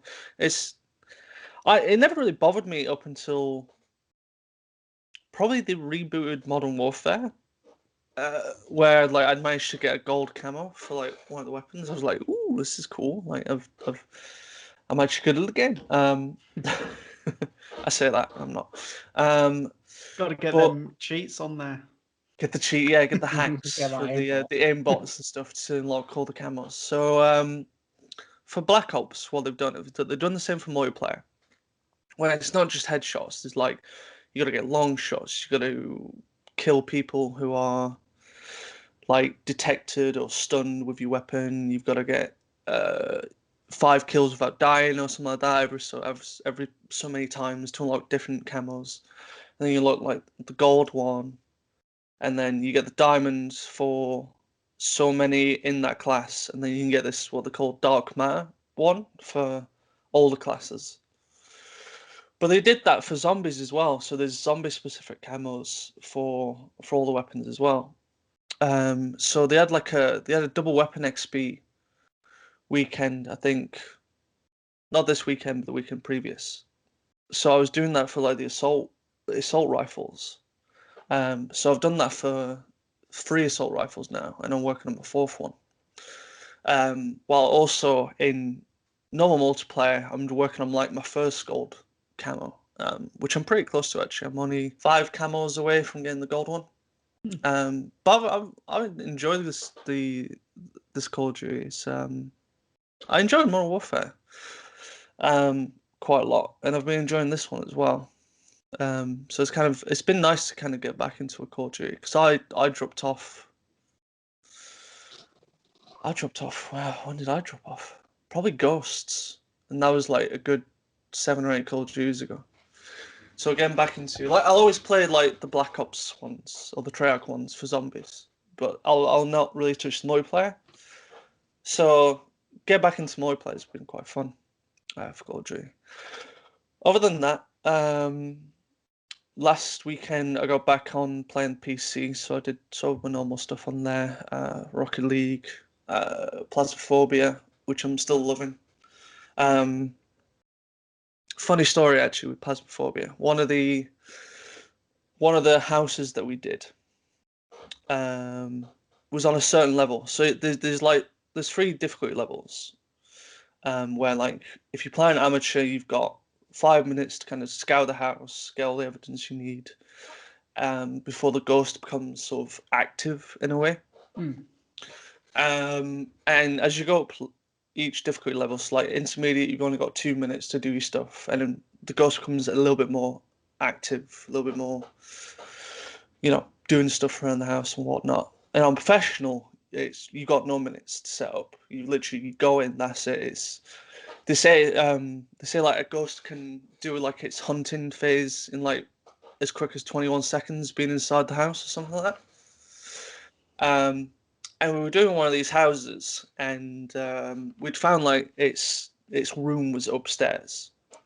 So we were setting up, getting the evidence and whatnot, and it started doing hunting phase. And normally it spawns near its room, or it can spawn in its room. So my mate like split off, going into like a cupboard to hide. I thought it'd be a good idea to go downstairs and get to the basement. Go downstairs, turn around the corner, boom, caught.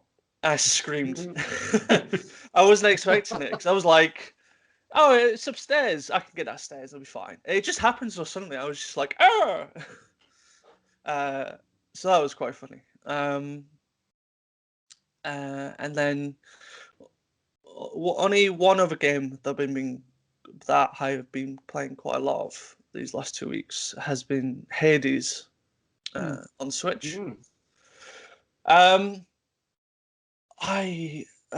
don't know. I can't sing enough praises for this game. Like, I can see why it was nominated for Game of the way Year. you were saying that, I thought you were going to say you hated it. No, I absolutely love this game, honestly. I'm really addicted to it. So, like, I don't think I've played a game before where you progress the story more as you die. Like, I don't know if that makes sense or not, but you reveal a lot more about certain characters. My type of game, though. Your type of game, yeah. So, like, I'm sure. I think I talked about this before on a previous podcast, and that I played it, but I'd only just started it. But playing a lot more into it, and like learning the story of Zagreus trying to escape hell. He wants to go to the get out of the underworld to find his mother, and find out like why did she leave, and just finding like every time you die you learn more about why she left, or why Hades doesn't want you to leave, or and his interaction with like other underworld people like Nyx, who was said to be your mother but wasn't, but she's like looking after Zagreus and like doing everything she can to help him get out of the underworld, to like undermine Hades as well, which is kind of funny. And you just get all these like side characters that come in as well, like Thanatos, who's like the death incarnate. Like he appeared like after like the 15th time I died randomly in my game. Who's like doesn't want you to leave as well, but like won't stop you. But does challenge you. Like I've only met him once, but he like challenged me to like beat as many enemies as he did, which I didn't. So I don't know if he gives you something like a boon for beating him or whatnot. But like every time I died and like every run I've done has been so different. And like the enemies that you come across as well can change the further along you go as well. So like there's this character in the first, I suppose, set of levels called Meg, who will challenge you to not get any further. But then like the more times you beat her, Is it Meg from Family Guy? Meg from Family Guy, yeah. I can't say a full name like Mag Agrius or something like that. I'm sure it's not, but Yeah, let's stay with I've just Meg. said I've just stuck with Meg because it's easy to remember. At some point after beating her so many times, you then come across one of her sisters who fights similar to her but has a different sort of set of patterns. So all of a sudden, like you've got something new to fight against and learn their like how they work and stuff. And then I beat that sister, and then on like I eventually died. I finally got to like the third overworld, which is called Elysium, which is pretty cool. But it's really challenging as well. And then like I died eventually there. Came back to the first boss again of Tartarus is what the first level's called, and then I fought the third sister, who was even more furious and very different to like the other two. So it's like you play the game and it's new again suddenly. And just like finding all sorts of new stuff that you do, little things that you talk to. It's just it amazes me how much story you progress each time you die and learning new things all the time. It's just amazed me. Like I finally got to like the third boss, which is the Elysium. I beat him the first time round, which I was surprised. I was like, "Oh, finally a boss that I've beaten the first time." And then I thought that was going to be it because it seemed like that was the last area. But then you get into like the next new area, and suddenly you're like you're going to be fighting Cerberus, which is like the pet dog for Zagreus. But then it doesn't fight you. Like suddenly it actually just wants something from you. So unfortunately, I went through like another one of the levels and I ended up dying, so I didn't get to the part of what did Cerberus want. But just like I don't know, it's such a diverse game that like each run is always different. Like the different power-ups you can get from the Olympian gods, you could get Zeus in like one run and Ares, like the god of war, and then your second run you might end up getting like Athena and Aphrodite, like the god of love, and you can combine their stuff to make your attacks better. You unlock different weapons as you go on, and then at some point I unlocked a bit where I could have like a duo boon of like two different gods that combine their powers into something. And it's just like I'm unlocking something new every run that I'm doing, and it's just amazing to me how much depth there is in this game. It's wild. I just want to kind of get back and playing it again. To be fair, I like the art style as well. I think we've talked about it. It's such a beautiful art style, like really distinctive. Yeah, I just want to get back playing it. Once this podcast's over, I'm going back. So, yeah, that's what I've been up to. So, what about you, Mike? Okay, so I hopped back on to Mafia 3 now because I bought the complete edition, which had like 3 DLCs on it. Yeah. So when I completed the main game, I completed the first DLC, and then I just for some reason left the other two, Mm. and I started playing Skyrim for some reason, and then so I've gone back because it was niggling in my head that these 2 DLCs weren't completed, so I just went back and did them. Pretty good, pretty good experiences. I mean, much to sell, not much really else to say. What else did I play? So last Friday, me and my brother, we finally got around to doing the Cayo Perico heist on GTA. Oh yeah. So you know the recent heist. So we Yeah, the finally one got that's around on to the doing new actual island. heist. Yeah. So you fly to this tropical island thing, where drug lord. You've got to basically just nick. You've got to try and nick some files from his mansion, and there's weed and money and gold you can nick as well along the way. Sweet. You can stash. So we went on that. Absolutely failed spectacular. Because it's not like the other heists in that you're kind of limited to your weapons for start. So as part of the setups, you have particular loadouts, and they only have 2 weapons in them. And if you ever do this, I would advise you to, because it gives you, there's like when you're doing the setups, there's like 6 or 7 loadouts, and you choose which one you want to go for, and you have to do a mission to get that loadout. Now, we were under the impression that we could just do them all, and then we'd have a choice on which loadout to take. Okay. It turns out, once you complete one mission for one of those mission loadouts, that's it. That's the loadout you're gonna go with. Yeah, that's all you've got to have. And then the other missions don't open up, so you can't choose another one. So we ended up going for one which we wouldn't have gone with otherwise. So we ended up going with shotguns. You like the weakest one. Yeah. So we wanted to do it stealthy, but we had shotguns as our loadouts. Oh yeah. Well, shotguns are known for their stealth. So we had suppressors because no matter what loadouts, you can go and get suppressors as well with the combination. But it's still a shotgun with a suppressor, so it's still like short range. So it makes the whole thing really difficult. You can't take anyone out from any distance. You've got like a hand and like a small machine gun thing, but it's not like a two-hand rifle thing. It's just this one proxy Uzi kind of thing. Again with a suppressor. It just makes it so much more difficult, and you're very limited on your ammo as part of it as well. Ooh. And there's like this island is covered in guards. So we tried a number of methods to go in stealthy. So first we Halo jumped out of the stealth bomber thing. That looked like the coolest. So we jumped out of that, landed pretty much less than 5 minutes after we landed. We ended up getting spotted, so that ended up causing havoc. And we just died. And then we went stealthing by chopper.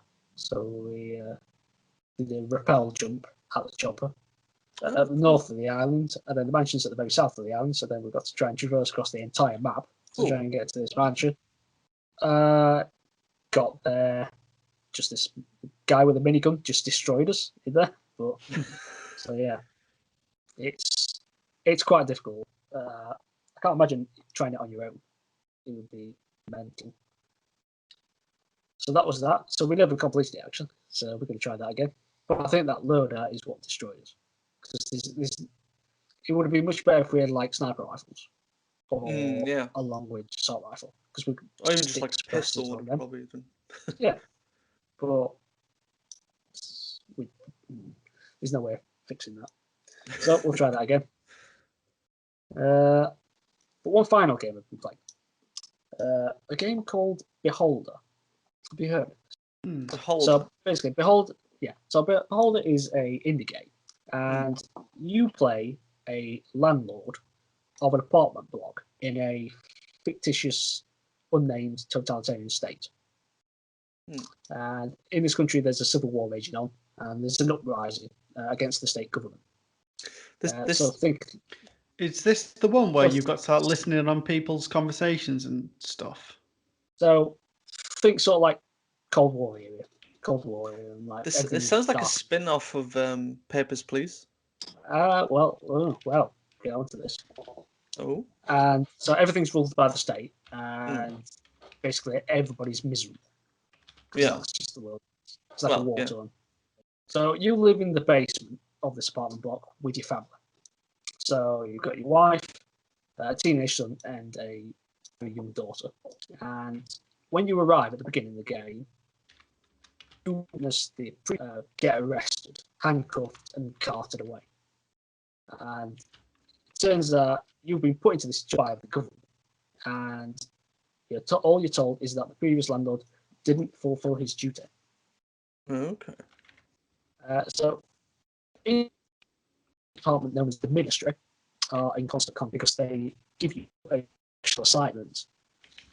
What they want you to do is to spy on your tenants to determine if they are enemies of the state, acting against the regime.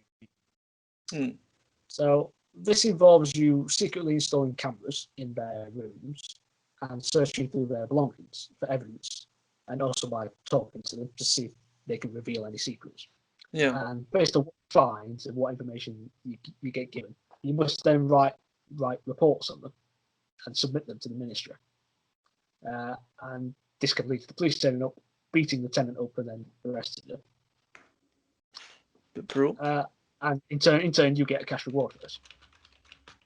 So whilst you're doing all this, your family will make requests of you as well at the same time. And this could be like giving them money or procuring an item for them. But if you fail to do this, this can lead to some dire consequences for your family. Okay. And as the game goes on, you sort of get pulled into like both sides of the civil war. So, and it makes you really think about like the ethics behind the decisions that are being made, what decisions you want to make. Yeah. So, do you want to be obedient and do your duty for the state, or do you do the morally right thing and help the resistance? Well, that can obviously have repercussions if you decide to do that. Yeah. And over time, like more things, the government start making more things illegal based on things that are happening. And even at one point, rubber ducks become contraband. Rubber duck. Wow. So yeah, basically that's what the game is about. Got multiple endings depending on what choices you make. In my original, so my canon story, shall we say, my wife got run over by a stampede of people who were running away from some shelling. So she died. Oh, great. Yep. My very young daughter died of a disease because I couldn't pay the medical bills.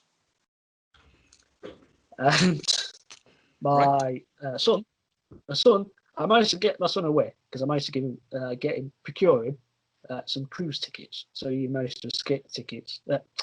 Escape the country with the tickets. I told him to get off somewhere and just stay out of the country. Don't come back. So he managed to escape. As for me, I decided to go against the resistance for part of it. One of the main guys in the resistance didn't take too kindly to this. So he went and stood outside because when somebody's got a task or a mission or something for you, there's like an exclamation mark above the head. So this guy came and wandered outside of my apartment block.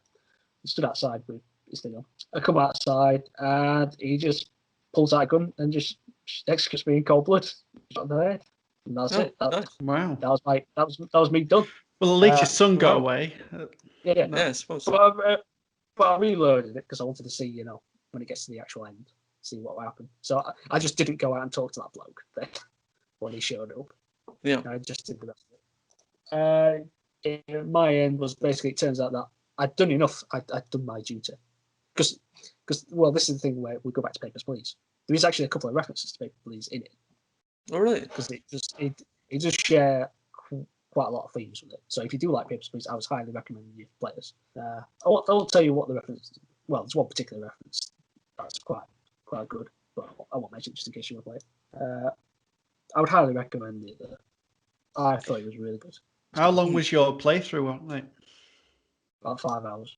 About 5 hours, okay. That's not bad. To be honest, it's one that I've been looking at. I see it on offer quite frequently, and the premise of it sounds really interesting.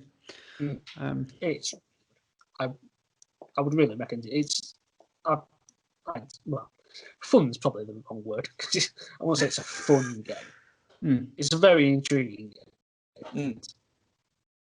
But there's a sequel as well, which is that on offer as well? I don't know.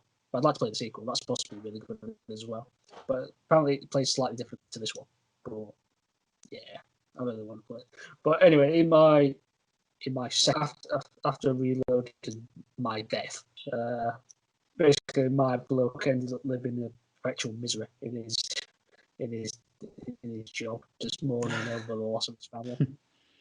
So I'd done enough for the state, but just in abject misery, and he was just depressed for the rest of his Not days. surprised. Bless him. Everyone's gone. What platforms is the game on? Well, I played it on PS4. I think it's available on Xbox as well. It must be. Is it on PC? Do we know? I think it probably would be. I can't see. I'll have a look. I'll have a look after this. But that's what I've been playing. Right. So that's what we've been playing. So yeah, just before we get into the Hall of Fame, I just want to ask if you are enjoying the podcast, would you kindly consider liking and following? That'd be great. So over to you, Mark. Okay. With that being said, shall we move on to the Video Game Hall of Fame? So, our inductee this episode was first released in 2007 for the Xbox 360 and on PS3 the following year. Developed by 2K Boston and 2K Australia, published by 2K Games, it's BioShock. Ooh. So, I'm just going to say right now, Rapture, probably one of the best locations a game has ever been set ever. Oh, definitely. Oh, yeah, easily.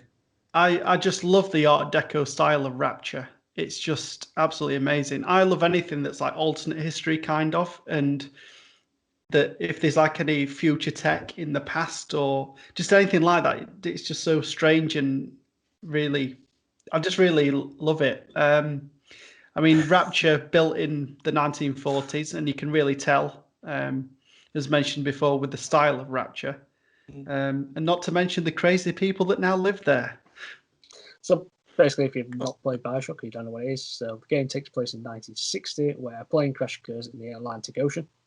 And the sole survivor, a man named Jack, discovers the entrance to an underwater dystopian city called Rapture, a place sent into disrepair due to a civil war.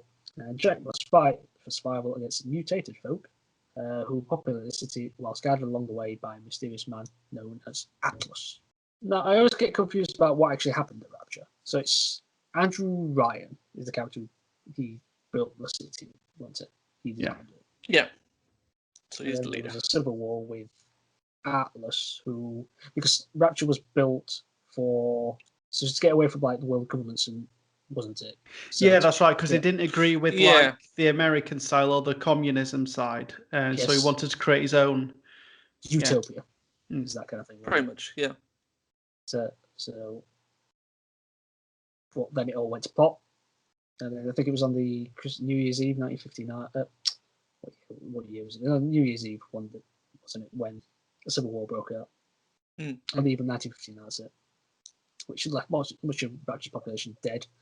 The remaining citizens became splicers, because of the effects of Adam.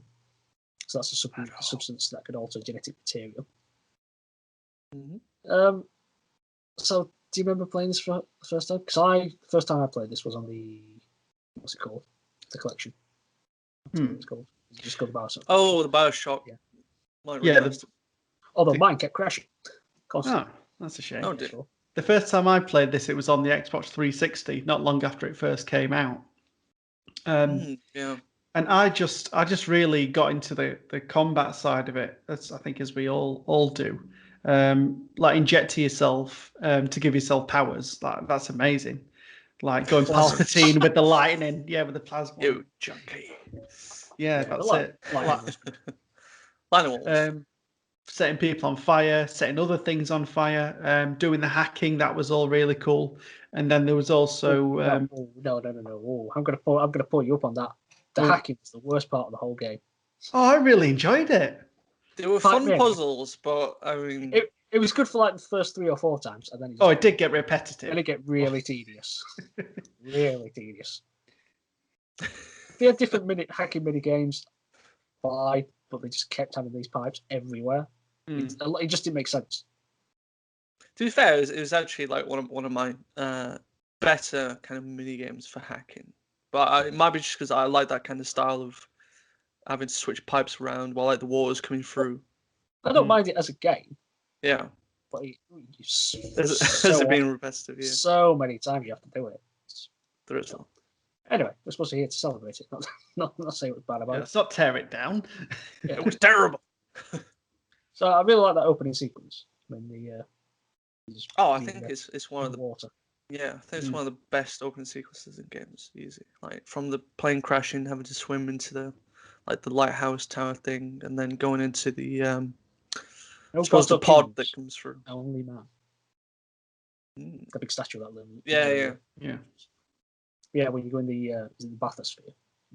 Yeah, like the kind of sphere pod thing. Then it goes through Rapture, but it's such a wonderful opening sequence. Yeah, it's beautiful that when you go through the water, seeing all the city, and then you see the nonsense that's happening in the city. But that's And do you remember the meeting with the first splicer? Terrifying. Yeah, when you come out, so the bathysphere comes up, doesn't it? And then I think there's a bloke out there, isn't there? There's some. Yeah. And then the splicer attacks him, and then jumps on top of your bathysphere, trying to get inside. And it's like, oh, you've got to leave the bathysphere now. It's like, no. I'd rather to stay here, thank you. Yeah, it's not. I was like, is this a horror? Yeah, because when I first played it, I didn't think it was going to be a horror, but then that made me think, oh, well, this is a horror game, isn't it? I mean, it's got some. It's got sort of in it. Well, it's not a horror, is it? For me, I wouldn't call it a horror as such. No, because you do have a lot more control of your environment than what I would class. It's just that initial moment was like very it's quite scary. Like, what the heck is going on? It's like, do I really want to continue with this game? It's like, I don't know where the wrench is your best friend. Oh, the wrench is like the best weapon in the game, isn't it? Well, it's probably the most used. Could use it to fix those pipes. Battering people's heads in. That's always fun. They just keep coming though. That's one thing that I really enjoyed about them. Not that they just keep coming and getting smashed in the head. I enjoy smashing. Just how erratic the splicers were, just like running at you. It was pretty frightening actually. But it was, because in games nowadays the enemies are normally fairly linear. You know what they're going to do. But with the splicers, they could do anything, which gave it a bit of a different edge, I think. I remember going to some toilets. I went to back store because there was something to collect in there. And then as I walked out, a splicer burst out of one of the toilets. Jumped out at me. Like, I'm sure this isn't a horror game. yeah, still carry on with the horror. Yeah. So I always get confused about these. So there's plasmids, Adam and Eve, weren't there? So Adam was that the genetic material? Yeah, from that sea slug. And Eve, is that what was used like ammunition for it? Something like that. So, what were your thoughts when you first came across one of these? Oh, Big Daddy. Ooh. Please don't hurt me. Well, it certainly hurt that bloke, didn't it? Yeah, like just impaling him against a wall. It's like, oh my goodness. And then throwing him headfirst through the window. Yeah, heck knows what you're going to do to me. Did you guys ever see the first kind of almost like teaser trailer for BioShock, where it was kind of done in first person? So it was. I think it's that bit early on in the where you find the first, I suppose, plasmid, the electric one. In that kind of trailer, you're looking around, kind of seeing what's going on, and then suddenly your chest gets burst through by the Big Daddy's drill, And it's great. like, yeah, I'll have to show you if I can find it. But like, just that scene alone was like, oh god, this is what the Big Daddy is going to be like in the game. It's like it's so horrible. Yeah. I found the Big Daddies quite cute, actually. What? In a Cute weird the sort of way. relationship they've got with the little sisters, or just them themselves? Just as things. Yeah, I just thought They it quite don't cute. they don't really have a frightening design. I think more audio that comes across as them being frightening because the sounds they make. Maybe when they were angry, they weren't so nice. When Yeah. they were fine, The eyes and they turn just looked red. at yeah. I just think that noise, that noise, that's a little quite nice. Well, not when they're taking you out in 3 or 4 hits. They're not nice then. Yeah, the things when you have to start taking them out. Mm. So yeah, the little sisters. There's actually 2 endings, isn't there? To the game. Yeah, depending on if you Yeah. decide to save them or kill them. If you decide to save them, you get Harvest. quote unquote the good ending. And if you decide to kill them, you get a bit more of I'm going to hazard a guess that you got the bad ending, Nathan, because you harvested. True or false? He wants that power. Oh, You got more Adam out of them if you harvest. If you kill I'm going to them, admit, yeah. I'm going to admit, I got the bad ending as well. Oh, you terrible But- people! Was I the one who saved them? But I only harvested 2 of them. You And it only still gave me needed the to bad harvest 2 for the bad I think ending. you only need to harvest 1 to get the bad ending. I think As you were long allowed. as you murder one of them. Yeah, I think you were allowed to do the first one. That's Mm. the first one. If you save all the others. In the good ending, don't they all like come together and get married or something? Yeah, sort of. Well, Don't know about marriage. sort of. Saved. I think they're it- rescued. It implies that they went on to have lives, like Yeah, Normal married, lives. and then outside of Rapture. Yeah. I think there's one where it's supposed to be like you on your death. It only shows their hands for all these sequences. Yeah. So one of them's like, I think it's supposed to be you on your deathbed, and like all these hands are holding your hand on your deathbed, which I imagine are all the little sisters coming back to be grateful On to you, your death. I guess. Yeah, pretty much. Who was the mob guy that you had to take out? I can never remember his name near the end. Yeah, because That was Alice, wasn't it? Or Alice, the guy that's absolutely hopped up and like really muscular. yeah, that's the one who turns out to be Atlas because it's well, he starts off with the game being known as was it like John or something? Can't remember. He has like a false name because when you're in the sphere pod, he comes through the radio initially, and that's where the I suppose the infamous saying starts coming from. Of, Well, no- would you kindly leave? No, it's called Atlas there. That's Is it called Atlas there? yeah, but then, well, his real name is Frank Fontaine. Frank Fontaine. Oh, okay.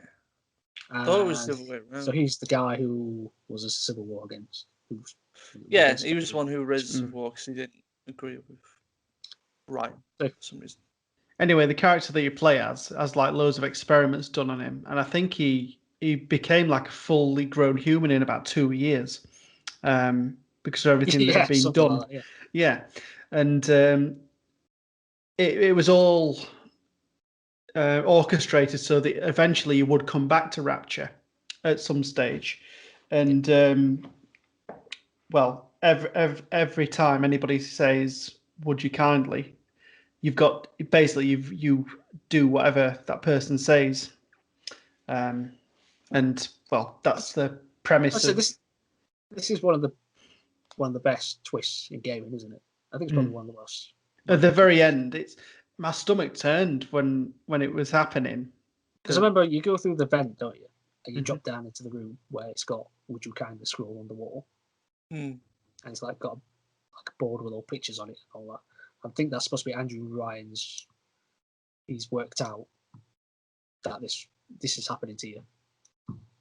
And, But did you pick up the audio files in there?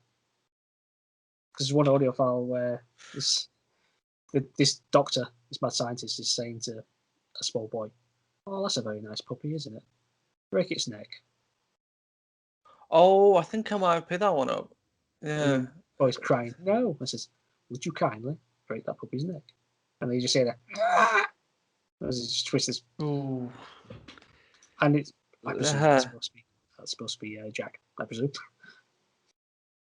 It's not very nice. Did you remember? I think one of the more memorable, I suppose, the boss fights there was in the game was the one with the. Was it a dentist? Is it a dentist or a doctor or something? There's some guy in like the medical. Yeah. Yeah. So like when you come across him, once you start, I think you approach him, it just suddenly goes black, like the whole room goes black. And I thought that one of those moments was like absolutely scared me because I was like, I don't know what's about to happen. It's such a. I think there's a bit where, like, in that section, I think there's a bit where you go to a table with a plasmid on it. It's like in the corner of the room. So you just walk up to it, you pick up the plasmid, and you turn around. I think that's it. Yeah. The book's just stood there, like right in front of you. Yeah, I think that's what it's doing. I think you pick it up and then it goes black, doesn't it? Something like that. Yeah, I think there's like steam that comes out of there. Yeah, he's just like right in front of your face. Yeah. I think they did something similar in Infinite, I think. But that's another story. Probably, yeah. That the moment with Andrew Ryan when you finally catch up to him, and you get the reveal of like what Would You Kindly is about, and then the scene where you just kind of brutally hammering him with the golf club, working on your golf game. Yeah, that's it. It's really stomach churning. Really, it really put me off. I was like, oh god, this is why am I doing this? Yeah, because it felt you weren't in control, weren't it? That's the thing. Well, that was it, because he was telling you, "Would you kindly bash me in with the golf club?" Yeah, but yeah, it's a wonderful, scary game to go through. But I kind of liked the the machines that they had dotted about, because they always seem to be more uplifting. It's just like you had all this darkness and where you got like the upgrades and whatnot. Oh, the vending machines and stuff. They were the coolest vending machines in video games, I think. The stuff they could get out of fantastic. Welcome to the circus of value. Yeah. Oh god. That's gonna play out throughout my head now. I'm not gonna get rid of that for a while. What did everyone think of getting into like the Big Daddy costume near the end of the game? You can't really see it in the first person view. That's the problem. Yeah. I thought it was pretty cool. I thought it was interesting. Yeah, it's something that they did expand on in the second game quite a lot more. I really didn't like the second game. I'll be honest. Did you not? Quite liked it. I thought the story was fine. I thought the story of the big sister was interesting. I felt that the game was too broken up about kind of being. It was almost kind of in a better way of explaining it, very kind of Doom-esque, where it's kind of like wave of enemies, explore a bit, another wave of enemies, explore a bit, and it didn't feel as varied to me as what the original BioShock did. Like Rapture just didn't feel as kind of nice to visit a second time round. Strangely enough, I don't know. The multiplayer I just thought was quite underrated that they added to, but yeah, I don't know. It definitely felt like the weakest BioShock to me compared to like the original and Infinite. But Infinite's a whole different story. So I would have loved to have played a game in Rapture where everything it was in its heyday. I mean, I know it briefly happens in Buried at Sea. Yeah. Buried at Sea DLC. But I would have happily lived in Rapture back in those days. Yeah. Glorious place. Back in 50s or whenever. Yeah. Would have been good. So, the plane that you're on, it crashes at coordinates north 63 degrees, 0.2 minutes, and west 29 degrees, 55 minutes. Do you know where in the real world that puts Rapture? Is it the Bermuda Triangle? No. I would have guessed the Bermuda Triangle. I'm not sure. Somewhere near Britain. Well, no, but comparatively, would have been cool. Comparatively, it's not that far away. It puts it somewhere between Iceland and Greenland. Oh, right. And if you look at it on a map, it's actually quite a relatively small area. Interesting. It's a very odd place to decide to put it. It's a fair distance with America, isn't it? Well, you'd think they would have done it in like some warmer oceans. Yeah, because it must be Because freezing. I imagine it must have been hard work going down there, building a big, massive city in the cold. I wonder how far deep the sea actually was. Like, did they ever mention like how far down it was? I don't recall. I don't think there were anything as such. No, I don't think they mentioned it. No. Would have been nice to find out where it was. Interesting though, because I thought it would have been somewhere like the Bermuda Triangle or somewhere like on the outskirts of America. Yeah. But yeah, good to know. What was everyone's favorite plasmid to use? The lightning. Yeah, I think it's pretty The much the lightning other one I've used exclusively. Well, the flames are pretty good. Yeah, I liked the ice one. Weirdly, it was pretty good against splices. Oh yeah, Just freezing freezing them go and then smack. just shot. Yeah, just wait, wrench, just whack them in the face. yeah. I can't remember if it's the first game, but I remember there was one that you've got to go through like some ice parts of the game. Is it Fontaine Fisheries or something like that? There's a load of like Could frozen be. places. And I remember you obviously you walk through these doors and they just slide open them.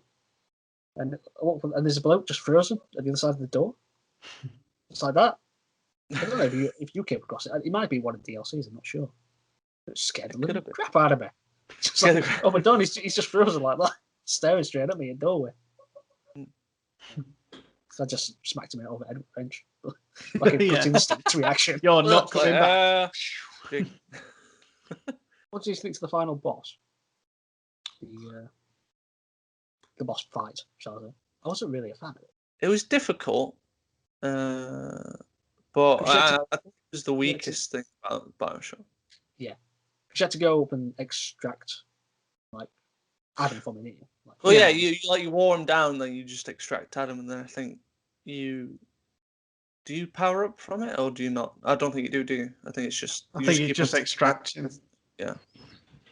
But I like the end of that fight when all the little sisters come in and just start stabbing. Oh, that's hilarious! Just Yeah, climb on that's top of hilarious. it. Just come Get in, they all him, just jump my in. pretties. Yeah, that is a funny bit. Well, as funny as Rapture can get. I do think it was wonderfully put together. I think the game is paced really well, and being able to collect all the audio logs to really learn the history of Rapture and what had gone on it was a really good way of telling that story. Because I'm not sure if I'm sure other games might have done it previous, but I feel like BioShock is one of the examples of doing audio logs really well. Because I always seem to find that like a lot of games when you collect audio logs, you have to play them out of a menu and you can't listen to them while you're playing the game, which is really annoying. It's like because I think something like Metal Gear Solid 5 does it, which is quite annoying.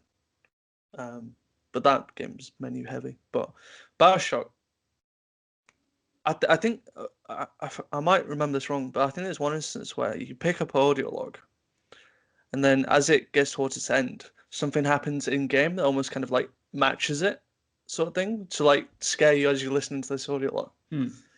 I think I handled it really well. Unfortunately, I didn't collect all of them in the game. Need to go back through because I think they was this sorry? It was a lot. Yeah, it's about some like 60 to 8 of them. And there's some way you have to get you have to like backtrack to get to them as well. That's one thing as well. I think BioShock does well. It's backtracking. I think because certain areas change the longer you get on. I know there's one area that gets blocked because like the elevator ends up getting flooded or something, so you can't go back, which is kind of cool. It reminds me a little bit actually of Batman Arkham Asylum in that kind of style. That does backtracking quite well as well, but that's something we could talk about. Actually, that's got a kind of similar feel to Batman Arkham Asylum. Yeah, I just thought about that. It just popped in. I was like, it's got a similar. Like the corridors, kind of are reminiscent. Now that I think about it, and the sort of things in disrespect. Yeah, it's quite uncanny actually. Think about it. Yeah. It's a strange one. I've never made that link before. So there we have it. That's BioShock into the Video Game Hall of Fame. If you enjoyed listening to us, please consider tuning in next time. We release bi-weekly on Tuesdays, which kindly visit our website at jokingdolphin.com, where we post blogs on the Hall of Fame. Also, feel free to follow us on all social media platforms to continue the conversation. You can find Joking Dolphin on Facebook, as well as on Instagram and Twitter at Joking Dolphin. We're also on YouTube, where we post this very podcast. Until next time, thanks for listening. Bye. See ya. Splice it up.